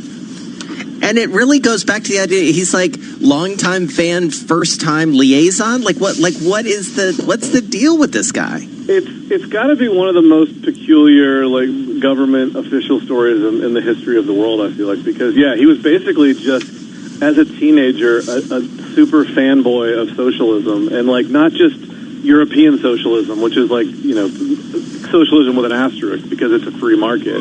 He wanted pure socialism, and the only place he could find that was North Korea. And he just, like, basically went there and then became like this, I will do anything for you guys. He tried to volunteer for the army, and they're like, no, we don't really need soldiers, thanks, man. But if you could go back to Europe and start talking about us and, like, be our PR outreach guy, and he built a website, he was just very entrepreneurial about it. And he became, like, a fanboy who turned into an actual person who worked for the country. All right, so what did he tell you about Kim Jong-un? He swears he's fine. Do you believe him? No, I mean, no. The guy hasn't been in public in a couple weeks, but I think anything Alejandro says, well, two things. Has to be taken with a grain of salt because he is to some extent a propagandist, but also he's probably not even getting a straight answer. I mean, he's still a guy in Spain who's not Korean and doesn't speak Korean. which really just sums it all up. I know. Where do you go from there? So what did you learn new this time? I mean, like, especially given that you both have laid out this amazing backstory of, like, keeping in touch with this guy. How has the world changed for Alejandro, especially as I feel like North Korea, like, it was sort of on the fringes for a long time of certainly the American consciousness, but during the Trump administration, it's become much more so. What did you learn from him that's especially important this time around, Josh? Well, he's become in some ways more prominent because of all the attention on North Korea, but also probably has been marginalized a little bit because there are actually more ways to contact North Korea now. Like, they do have their own website at this point. But I think a lot of it is that North Korea hasn't changed much at all. Even in the however many 20-plus years he's been fanboying, it's still a place that is the most closed-off, most homogenous country in the world, and is largely unknowable still. I mean, I think Alejandro's been there as much as anyone, and he probably still doesn't truly understand it. Yeah. It's a great story. I have to say, like, in some ways, just a nice departure from everything else that we've been writing and reading about. And you can also check out this story. You can read it, obviously, but also you can listen to it on our podcast feed. So our thanks to Joel Weber and to Josh Dean. I should point out, I was like, when did we talk to Josh Dean before? And this sort of tells you all you need to know about Josh Dean. he wrote a fantastic story about James Dolan, the owner of the Knicks. That's right. And which is sort of mind-blowing in a whole different way. Right. Anyway, so I would go down the Josh Dean rabbit hole if I were you this weekend. Well, I'm going to call their new series Joel and Josh Men in Magazines rather than Men in Spain. All right. For those of you listening in New York, D.C., and San Francisco, watching on YouTube, Bloomberg Business Week, we're going to continue. If you're listening on Bloomberg 106.1 in Boston, Bay State Business is next. Be sure to check out Josh's story in the magazine, online on the Bloomberg, and as we said, on our podcast feed. This is Bloomberg Radio. That saying This is a message from the government about the emergency measures to support the economy during the period of disruption caused by the coronavirus. To help you, your business, and your workers affected, you can apply for cash grants, business rate holidays, statutory sick pay relief packages, as well as the coronavirus job retention and self-employment income support schemes. For information, go to gov.uk/business-support now. The garden tools that mean you can grow your own. The fire pit that turns tea time into an alfresco dining experience. The paddling pool that turns your back garden into a water park. With a choice of ways to pay, you can make the most of family time. You can say yes when it matters most at very.co.uk. Goods and services provided by Shop Direct Home Shopping Limited. Credit provided. Subject to status by Shop Direct Finance Company Limited. 18+. Long have I waited. The epic finale. Good people will fight if we lead them. Of the legendary saga can be yours. The Force will be with you. Always. Own Star Wars, The Rise of Skywalker. What are you doing there, 3PO? Taking one last look, sir, at my friends. Get it now on the Apple TV app. Where will 2020 take you? Somewhere where people care about each other, about our planet, about creating a better world for everyone, and becoming the best versions of yourselves. Join a community of like-minded individuals at the University of Winchester. Make sure to accept your offer by the UCAS deadline and visit our website to find out more. See the bigger picture. Be the difference. Go to winchester.ac.uk. Fraudsters are getting more and more sophisticated, and it's easier than ever for people to make an honest mistake and lose their money. TSB doesn't think anyone should have to pay for being an innocent victim of fraud on their account. That's why they've created the TSB Fraud Refund Guarantee. To find out more, visit tsb.co.uk. Terms and conditions apply. Max is dreaming of riding a giant chameleon whilst fighting a clan of ninjas. But in reality, he's helping fight COVID-19 in his sleep. Like thousands of others, he's joined the Dream Team. By using the Dream Lab app, they're helping scientists speed up the search for potential treatments. I'll fight you. You go, Max. Search Vodafone Dream Lab and join the Dream Team tonight. DreamLab app is owned by Vodafone Foundation, an independent charity. Registration number 1089625. Full terms at vodafone.co.uk/dreamlab. 24 hours a day at Bloomberg.com, on the Bloomberg Business app, and on Quick Take by Bloomberg. This is Bloomberg Radio. Block. From Bloomberg World Headquarters, I'm Charlie Pellet. The Dow, the S&P, and NASDAQ all declining as we move into the final hour of trading. Stocks fell as investors began May pondering profit warnings tied to the coronavirus and a ratcheting up of tension with China. The dollar rose as a risk-off move prevailed. S&P down 81, a drop there of 2.8%. The Dow down 599 points now, a drop of 2.5%. NASDAQ down 276. That was a drop of 3.1%. The 10-year yield 0.63%. Gold is up 1% right now. It's $17.03 an ounce. And West Texas Intermediate crude trading close to $20 a barrel, up 3.9%, up 74 cents at $19.57. Did trade at 20 earlier today. Wall Street, meanwhile, is looking ahead to next Friday's jobs report. Michael Gapin is chief U.S. economist at Barclays Capital. And on Bloomberg Surveillance this morning, he told us he is concerned about the double whammy of both job cuts and reduced wages. I think we have potentially a two-pronged problem here, where we have a lot of slack in the labor market, and at least in the near term, to preserve some employment, some actual wage cuts that may persist for several quarters through the rest of the year. And oil is heading for its first weekly gain in a month as global production cuts start to lift physical markets and demand shows tentative signs of recovery. West Texas Intermediate crude, as I mentioned, up now by 4.1%. Among some of the oil stocks, though, after earnings, ExxonMobil down 7% now at $43.23 a barrel. We've got Chevron shares down 2.3%.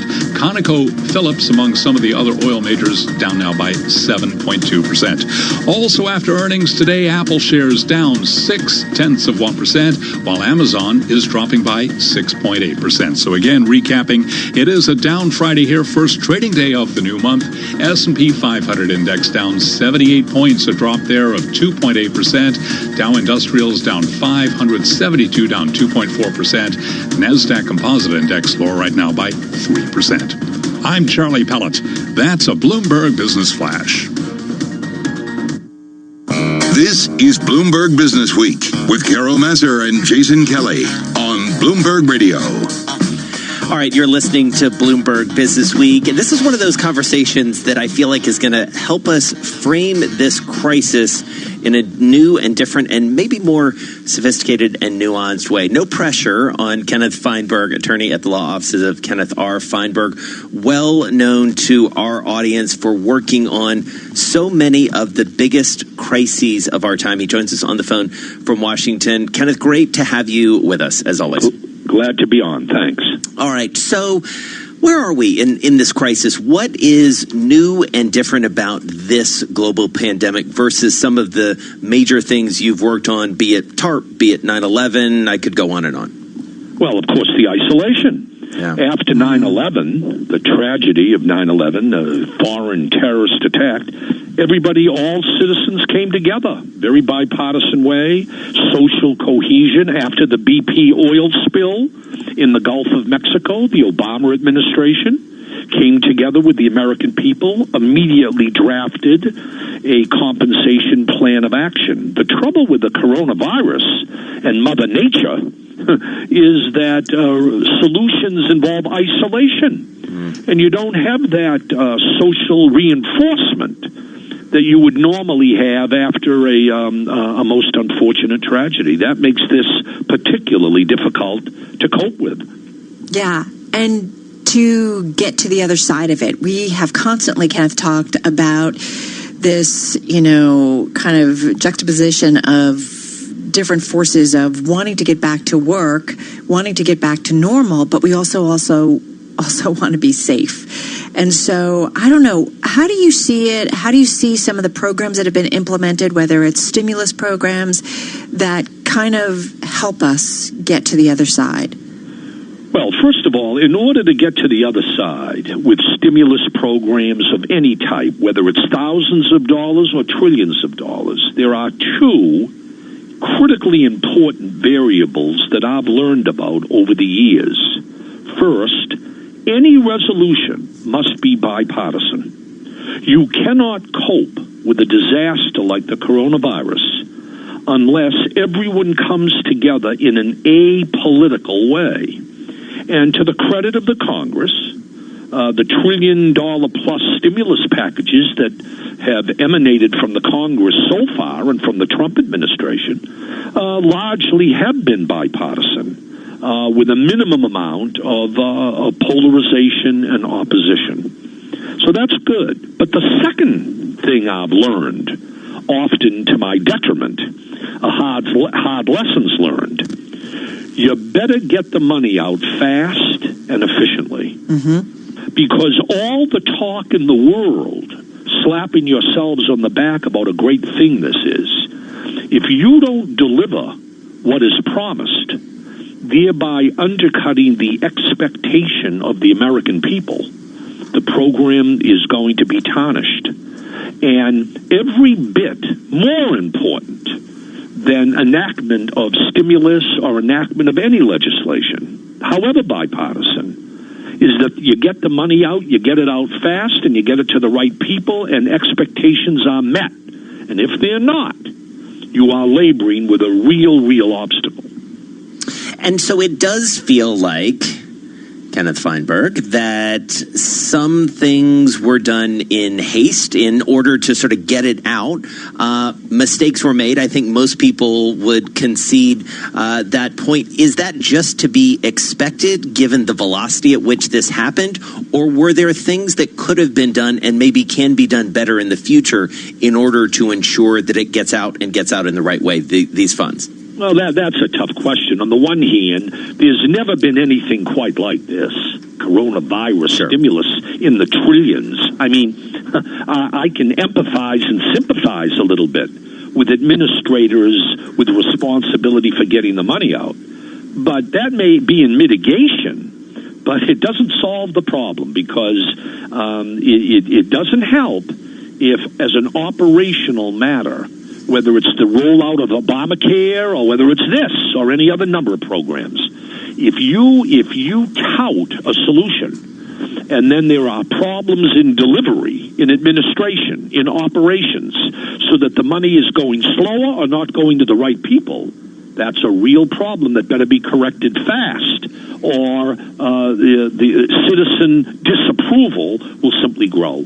And it's not just disapproval, right? It's also just there are people out there that have absolutely no safety net. And we know these problems were out there, Kenneth, but I feel like the virus has certainly laid them bare even more so. And we really have left people out there in the cold. Oh, I think that's right. And it's what magnifies the problem, of course, is what we spoke about 5 minutes ago. People are out there in the cold alone. There's not a whole lot of social cohesion when it comes to the virus, because you have to suffer basically in private, in isolation, where you don't have that social reinforcement from friends, colleagues, fellow employees, etc. So I'm curious, have you reached out to the administration to maybe give them a hand? Have they reached out to you? Has anyone reached out to you to help in this process? I've received over the past few weeks a series of calls from various members of Congress talking about whether or not what lessons have been learned so far. Should we do something like a coronavirus 9/11 type victim compensation fund to compensate victims of the virus, health providers, essential workers, victims, citizens? There's been some talk about that. There's been some talk about creating an alternative to liability for companies, where you'll recall during 9/11, in order to protect the airlines and the airline manufacturers and the World Trade Center from lawsuits. There were a series of 9/11 compensation funds created, where I administered funds voluntarily to anybody who took that 9/11 public money. They had to promise not to litigate, not to go to court. And, of course, it worked smashingly. The 9/11 fund, 97% of all the people that could have gone to court rather came into the fund voluntarily. I distributed over $7 billion of taxpayer money. And lawsuits, there were only 94 lawsuits nationwide arising out of the 9/11 attacks. So that's another alternative that is, I assume, being considered. Right. But I don't know where the administration stands, and I don't know where the Congress stands. Those were just, inquiries from congressmen. And without divulging your private conversations, I mean, what is your at least initial take on the idea of a compensation fund for healthcare workers? Well, you better be careful. You raise a very interesting issue. Think about it. Healthcare workers may be a compensation fund for them because of their heroism in dealing with the virus at local hospitals. Very good. Now, wait a minute. What about the policeman on the beat who contracts the virus, helping people get to the hospital? What about the mailmen? 10 mailmen, mail workers nationwide have died. What about the essential workers now in these food processing plants in Iowa? You open this up to a 9/11 type fund, and you immediately confront a very thorny public policy issue. Who's eligible? Who's eligible for this? Well, it's interesting you say that. It's interesting you say that, Kenneth, because we just had a conversation earlier in the show with Stu Leonard, who runs Stu Leonard's here in the tri-state area. I'm sure you're familiar with it. And he essentially was saying, and rightly, I think very few would disagree with him, his workers, his grocery store workers, they're frontline. They're dealing with people every day, all sorts of people coming in, and they are providing an essential service. So you open that up. You think about restaurant workers. We talked with Tom Colicchio yesterday. I mean, these are people who really could make a strong case. So you're exactly right. I mean, bad things happen to good people every day in this country. I remember during my administration of the 9/11 Fund, dear Mr. Feinberg, my son died in Oklahoma City in the terrorist attack committed by an American terrorist. Where's my check? You better be careful. I'm not saying you can't do it, but you better think this through. Well, that's a really good point, Kenneth, because some of the discussions we are having too, especially when we talk about state bailouts, city bailouts, where do you draw the line, especially where there were, or, when you look at some of the industries, the restaurant industry is a tough one from the get-go, even when it's successful. Who do you help out when you're talking about stimulus, or do you do blanket checks because you just got to protect our economy, essentially? Well, that's why we have elected officials making the judgment call with the understanding that the ballot box, at the end of the day, it's the ballot box that determines whether those public officials in Congress and state legislatures, the administration, governors, mayors, did they make the right call? And the 9/11 Fund was exactly the right call made by the Bush administration, bipartisan, supported by not only Senator Hagel of Nebraska, but Senator Kennedy and Congressman Gebhardt and Senator Schumer. So, I mean, you had that type of consensus. Whether you can get that today and how you want to, if you want to, try and draft a compensation program designed to minimize lawsuits and how broad you want to create that without making it impossible. Those are very, very difficult, challenging public policy issues to be resolved. Well, and one of the other issues, and we've sort of alluded to this a little bit, Kenneth Feinberg, is this notion of, are you helping workers by bailing out or giving relief to a big company, a big airline, a big corporation, whether it's in the hospitality industry, transportation industry, or something else? Or should you be going directly to the people, directly to the workers? How do you find that balance? Well, that's a very difficult balance. Now, in Europe, as you know, they've largely gone in the direction of bailing out the companies with the admonition, the requirement, the prescription that bailout money be used to maintain as close to full employment as you can. Right. No pass-through to shareholders, no pass-through for profits. It's more direct assistance designed to avoid unemployment compensation by keeping workers on the job. Now, in the stimulus package in the United States, it was really the opposite. It seems that most of the money designed to help workers were in the form of unemployment, supplementing existing unemployment compensation. To what extent should any stimulus package that goes to airlines or to Fortune 500 companies or to small businesses be required to use those funds to maintain employment so that you can stay in business? Yeah. Again, tough policy choices. Yeah, absolutely. Well, we'd love to keep in touch with you on this. We always really value your expertise and your experience. No one literally has the experience you do in dealing with all of this. Kenneth Feinberg, attorney at the law offices of Kenneth R. Feinberg, joining us on the phone from Washington. He's seen it all, Carol. I mean, he really has. TARP, and, BP, Deepwater Horizon, the Boston Marathon bombing, Boeing's compensation for 737 MAX families. I mean, you're right. Nobody has that experience. experience. Absolutely. So great person to check in with. All right, let's also check in with our own Charlie Pellet, get a check on some of the big business stories, and also take a look at that trading day. Hey, Charlie. Hi, thank you very much. Great conversation. I wanted more. We've got the Dow, the S&P, and NASDAQ all declining here. 45 minutes to go ahead of the closing bell, with the S&P this Friday down 74, a drop there of 2.6%. The Dow down 553, a drop of 2.3%. NASDAQ lower by 251, that's a drop of 2.8%. Bottom line, off-session lows, but a down Friday nonetheless. The 10-year up 3/30 seconds with a yield of 0.62%. Gold up $17 the ounce, rallying 1% right now at $17.03. And West Texas Intermediate crude up 4.25%.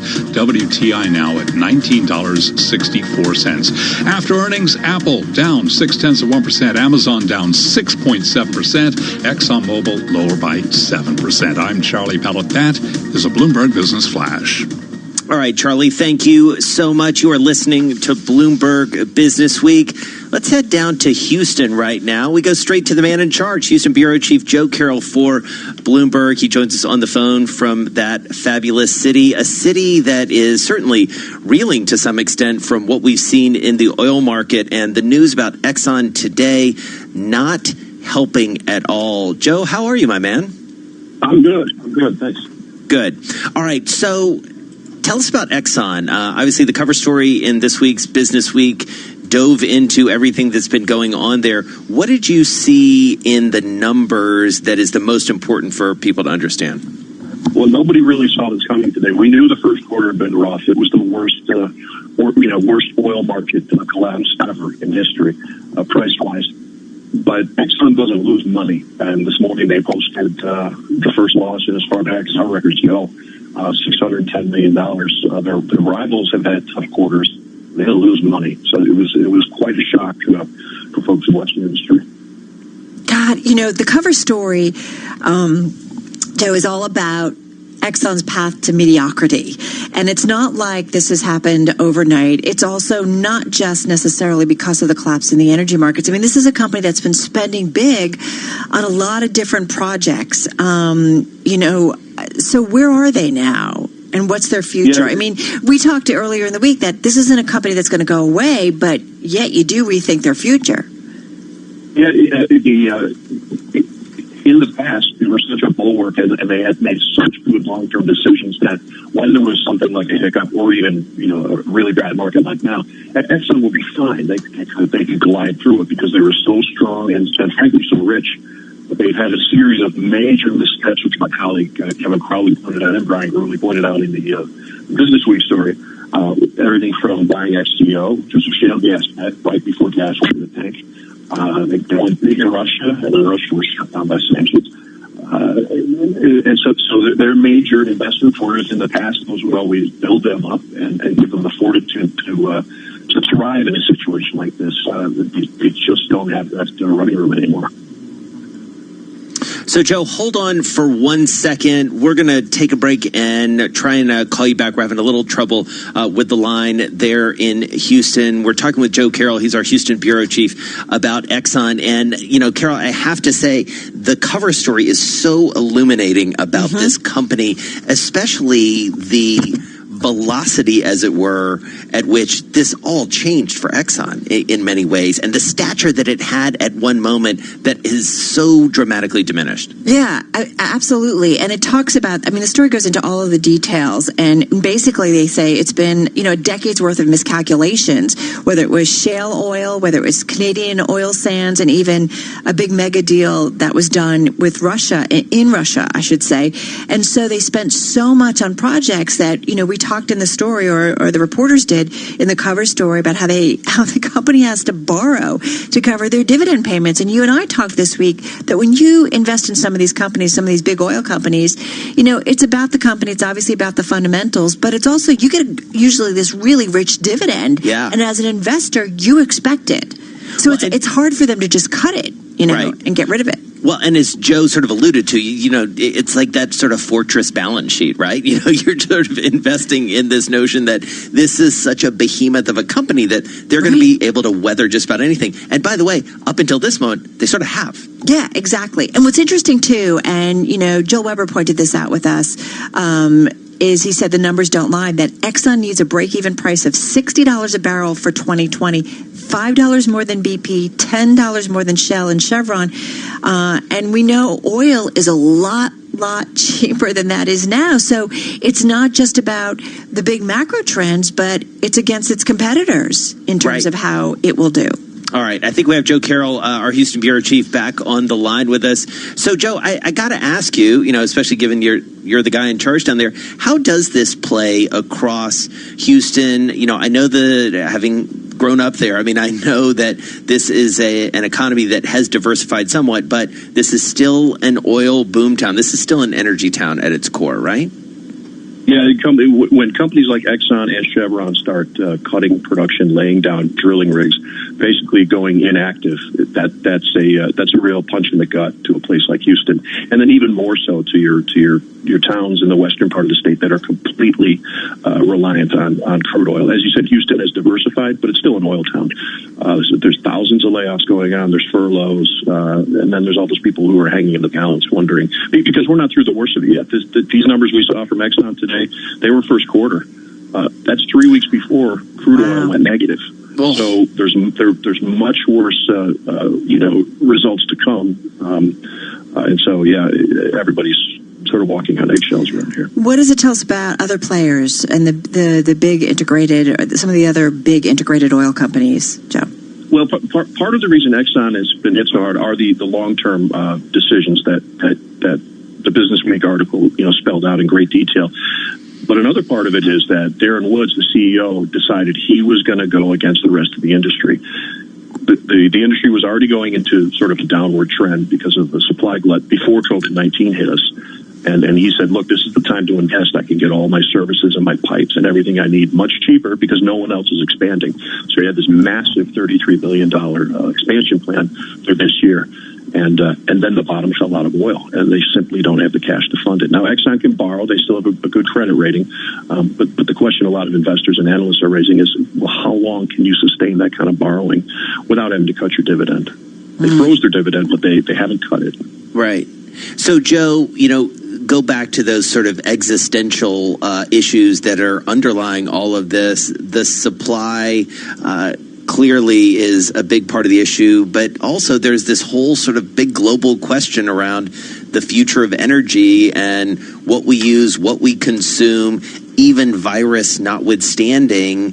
How does that play out from here for Exxon and some of the bigger players? Yeah, it's really the great unknown, and they're staring into this abyss. The CEO of Shell just earlier in the week said, "Look, we think that consumer patterns, how consumers use our products, our gasoline, our diesel, and our plastics, that's going to change permanently when the lockdowns end. They don't know how much." But if you think about it, will we even still have a rush hour like we have now? Will folks be driving to the office? I mean, there's going to be some permanent. How many companies are going to keep large amounts of their employees working at home? All of that will change drastically what we buy from the oil companies. Yeah, I mean, and I just think about, Carol, the idea of, if we're traveling less, and as Joe said, if we're commuting less, if commercial real estate changes, energy consumption patterns all over the place are really, really going to change. But the thing is, Joe, and I was hearing some stories this morning about China and that because people are nervous about getting on mass transportation, they're getting into cars more. I mean, the long-term trend still bullish for oil or what? And just got about 30 seconds here. Yeah, and that would be Exxon CEO's, his case is, look, as long as population is growing worldwide, there is more demand for energy. And there are few forms of energy more concentrated than petroleum. So, yeah, the long-term case is totally bullish. The problem is you got to get to that long term. Yeah. And you have to get through this quarter. Yeah. Yeah. All right. Well, great stuff. Great perspective, as always. Joe Carroll, my fellow bureau chief, running the Houston bureau down there for us. You just get so happy when you're like that Houston or Atlanta thing. I know. Listen, Houston's it's an amazing town. You know, as Joe and I said, it's an energy town. But it really is. It's a pretty amazing place. You hate to see it sort of back on its heels with some news like this, but they'll figure out a way. All right, you're listening to Bloomberg Business Week. Carol Master along with Jason Kelly. This is Bloomberg. This is a Bloomberg Money Minute. Stocks are sharply lower in the final hour, on track for a weekly loss. Quarterly results from Apple and Amazon highlighted the impact of the coronavirus pandemic. The Dow Jones Industrial Average is down 558, the S&P 500 down 75, the Nasdaq Composite down 254. Carnival shares are taking on water, down nearly 12%. A House panel has opened a probe into the cruise company's handling of COVID-19 outbreaks on its ships, which resulted in dozens of deaths. U.S. oil exploration is screeching to a halt. With crude prices collapsing, explorers shut down 14% of their drilling rigs this week. In the past 7 weeks, more than half of the U.S. drilling fleet has gone quiet. Americans are cleaning up during the pandemic. Literally. Bed Bath & Beyond says vacuum cleaner sales are up 110% in the past 8 weeks versus last year. Larry Kofsky, Bloomberg Radio. Imagine being fired because of who you love. Imagine being denied medical treatment because of who you marry. Imagine being evicted because of who you are. Millions of Americans don't have to imagine this. They have to live it. Because in 31 states, it's legal to discriminate against LGBT people. Get the facts at beyondido.org. Brought to you by the Gill Foundation and the Ad Council.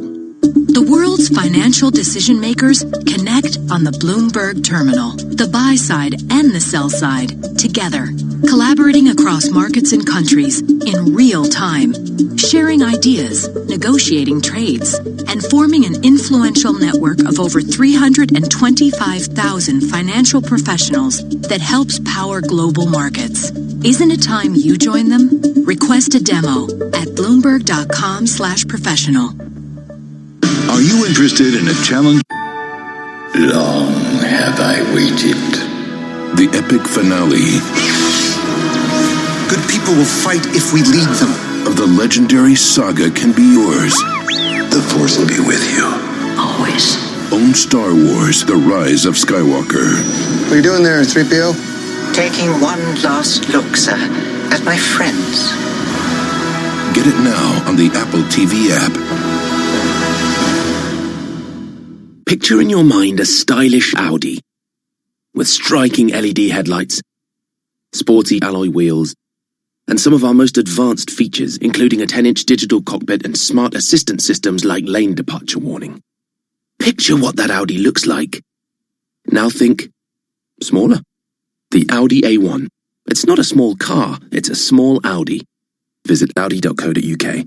Audi. Vorsprung durch Technik.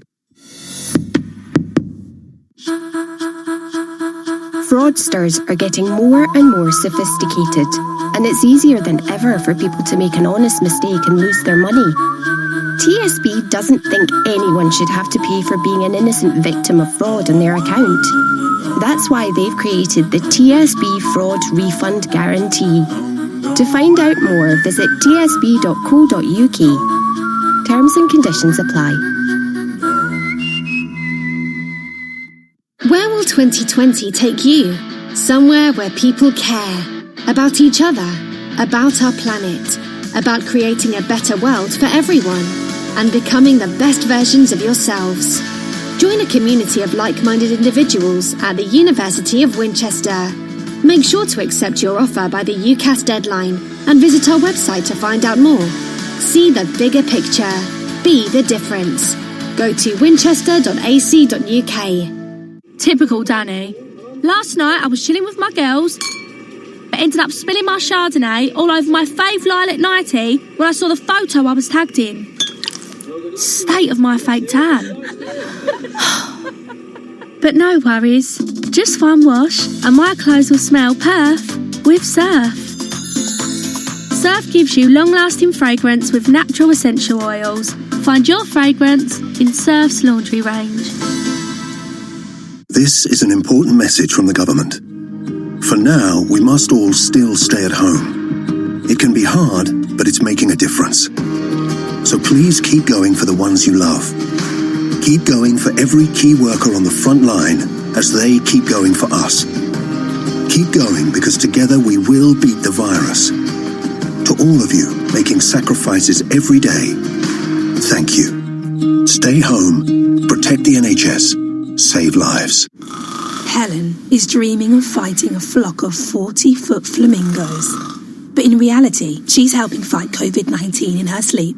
Like thousands of others, she's joined the Dream Team. By using the Dream Lab app, they're helping scientists speed up the search for potential treatments. I'll fight you. Keep fighting, Helen. Search Vodafone Dream Lab and join the Dream Team tonight. DreamLab app is owned by Vodafone Foundation, an independent charity. Registration number 1089625. Full terms at vodafone.co.uk/dreamlab. Bloomberg 1130 to Washington, D.C. Bloomberg 99.1 to Boston. Bloomberg 1061 to San Francisco. Bloomberg 960 to the country. Sirius XM Channel 119 and around the globe. The Bloomberg Business app and BloombergRadio.com. This is Bloomberg Business Week. You got to save your dancing until the actual music from Dave Wilson comes on. That's cool that like the Bloomberg music has got you going, but just getting warmed up here. We're gonna have Dave Wilson just ahead with his chart of the day. I hope it's a good song. I do too. Can't wait. All right, first up, let's get a check on your top business stories. See what's going on. Got 29 minutes to go. Charlie Pellet. Red on the screen. Looks like it's going to be a losing week. Do want to begin, though, with some headlines out of California, where Governor Gavin Newsom is said to be, quote, very close to announcing changes to a stay-at-home order. He says an announcement could be coming next week. Meantime, lots of questions about testing as a way to help end or speed the end of the lockdown and getting people back to work. Dr. Andrew Pekosh is a professor and virologist at the Johns Hopkins Bloomberg School of Public Health. And on Bloomberg Television this morning, he told us there are lots of hopes for antibody tests. Over the next couple of weeks, we should get some idea of whether or not antibodies, what kind of antibodies are mediating protection from reinfection.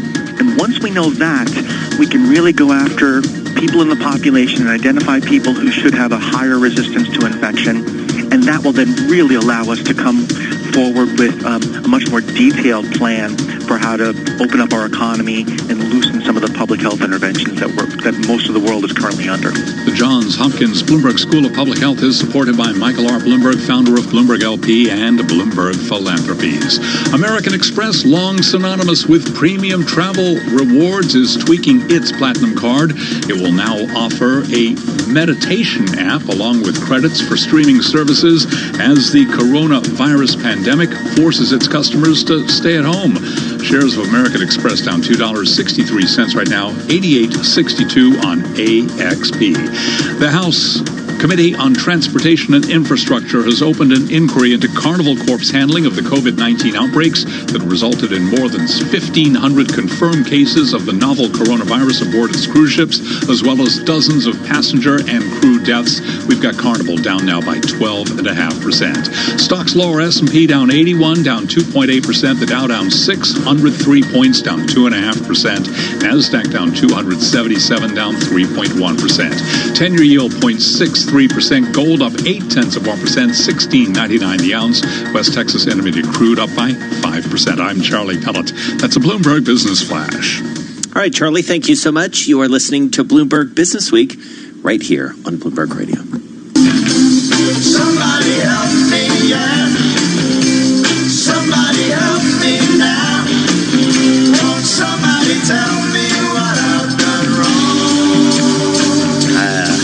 I need someone in my life. Just don't even. I can't. Wait. Is it the Spencer Davis Group? Oh, my God. Carol Masser comes through. She just Googled it. Yeah. Really? Well, darn yes. Okay. There's no way she was getting that off. Just off of like. Either that or a little birdie named Paul Brennan, our producer, whispered in her ear. I'm not sure which. I know. Paul is really lovely about giving me an assist. It's pretty sad. Well, I kind of told them up front there was no way you were getting this without help. Jeez, Listen, I appreciate that. That's true. You're a I'll truth tell you teller, though, man, Dave Wilson. was I typing fast because I had no idea, so I'm typing the lyrics as I go. What's that great app that you use for There Shazam? are many of them Shazam. that are sort of Shazam. under the radar. Shazam. But Just hold you your know who phone the up to lead the radio. singer was on that particular song? What? I have to say the voice sounded vaguely familiar. Who was it? It should. Steve Winwood. Ah. He was a teenager back then when Those he guys, was the man, between lead singer of the he and Spencer Davis Group. That was the Clapton, right? beginning of his recording career. They were all really. in so many different bands. Yeah. Right? Yeah, absolutely. Traffic, and of course on his own. Yep. Yeah. There you go. I like some. Blind I like some Faith. of his solo stuff. Blind Faith. Yep. In any case. Okay, so what do you got here? Somebody help me. That you could say that stocks might be saying that if they were inclined to do that. I mean, when you look at what's been going on the last couple of days, you can understand it. But Barry Bannister, who's the head of institutional equity strategy at Stifel, kind of took a step back. And in his view, what stocks are going to need at this point is some support from commodities, specifically oil and gold. He's looking at the relationship between Brent crude, which he sees kind of as more, indicative of what's going on than the U.S. benchmark, the WTI, that we all pay attention to. So Brent crude relative to gold as what he calls a reflation indicator. So is inflation coming back? Are companies able to raise prices? That's what, he's looking to the commodity markets to tell him. And when you go there, I mean, clearly with oil being down as much as it's been, I mean, it's just not good. This ratio between Brent and gold fell 8 weeks ago to its lowest level since the Brent futures began trading in 1988, and then dropped as much as 57% more. So you're talking about record lows.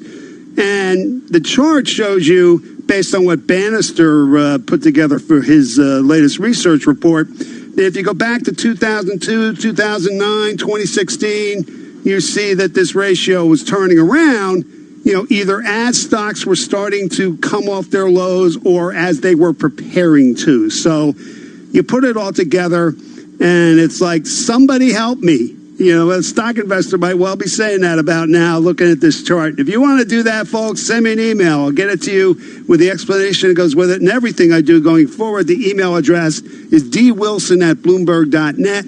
That's dwilson@bloomberg.net. David, I need to ask you, are all these ratios, do they still make sense in today's market? I feel like the market, in terms of leaders, laggards to some extent, has changed. I mean, I don't know. What do you think about this? Well, true enough, but what's interesting, if you just focus on stocks and you look at relationships, I mean, you see that, we're kind of back to where we were in 2000 in some respects. Like the one I had the other day with the NASDAQ 100 relative to the Russell 2000, right?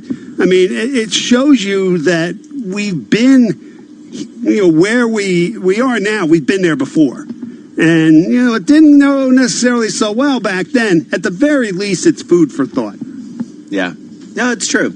And it is good to make those comparisons and, the old axiom about, history doesn't repeat itself, but sometimes it rhymes, right?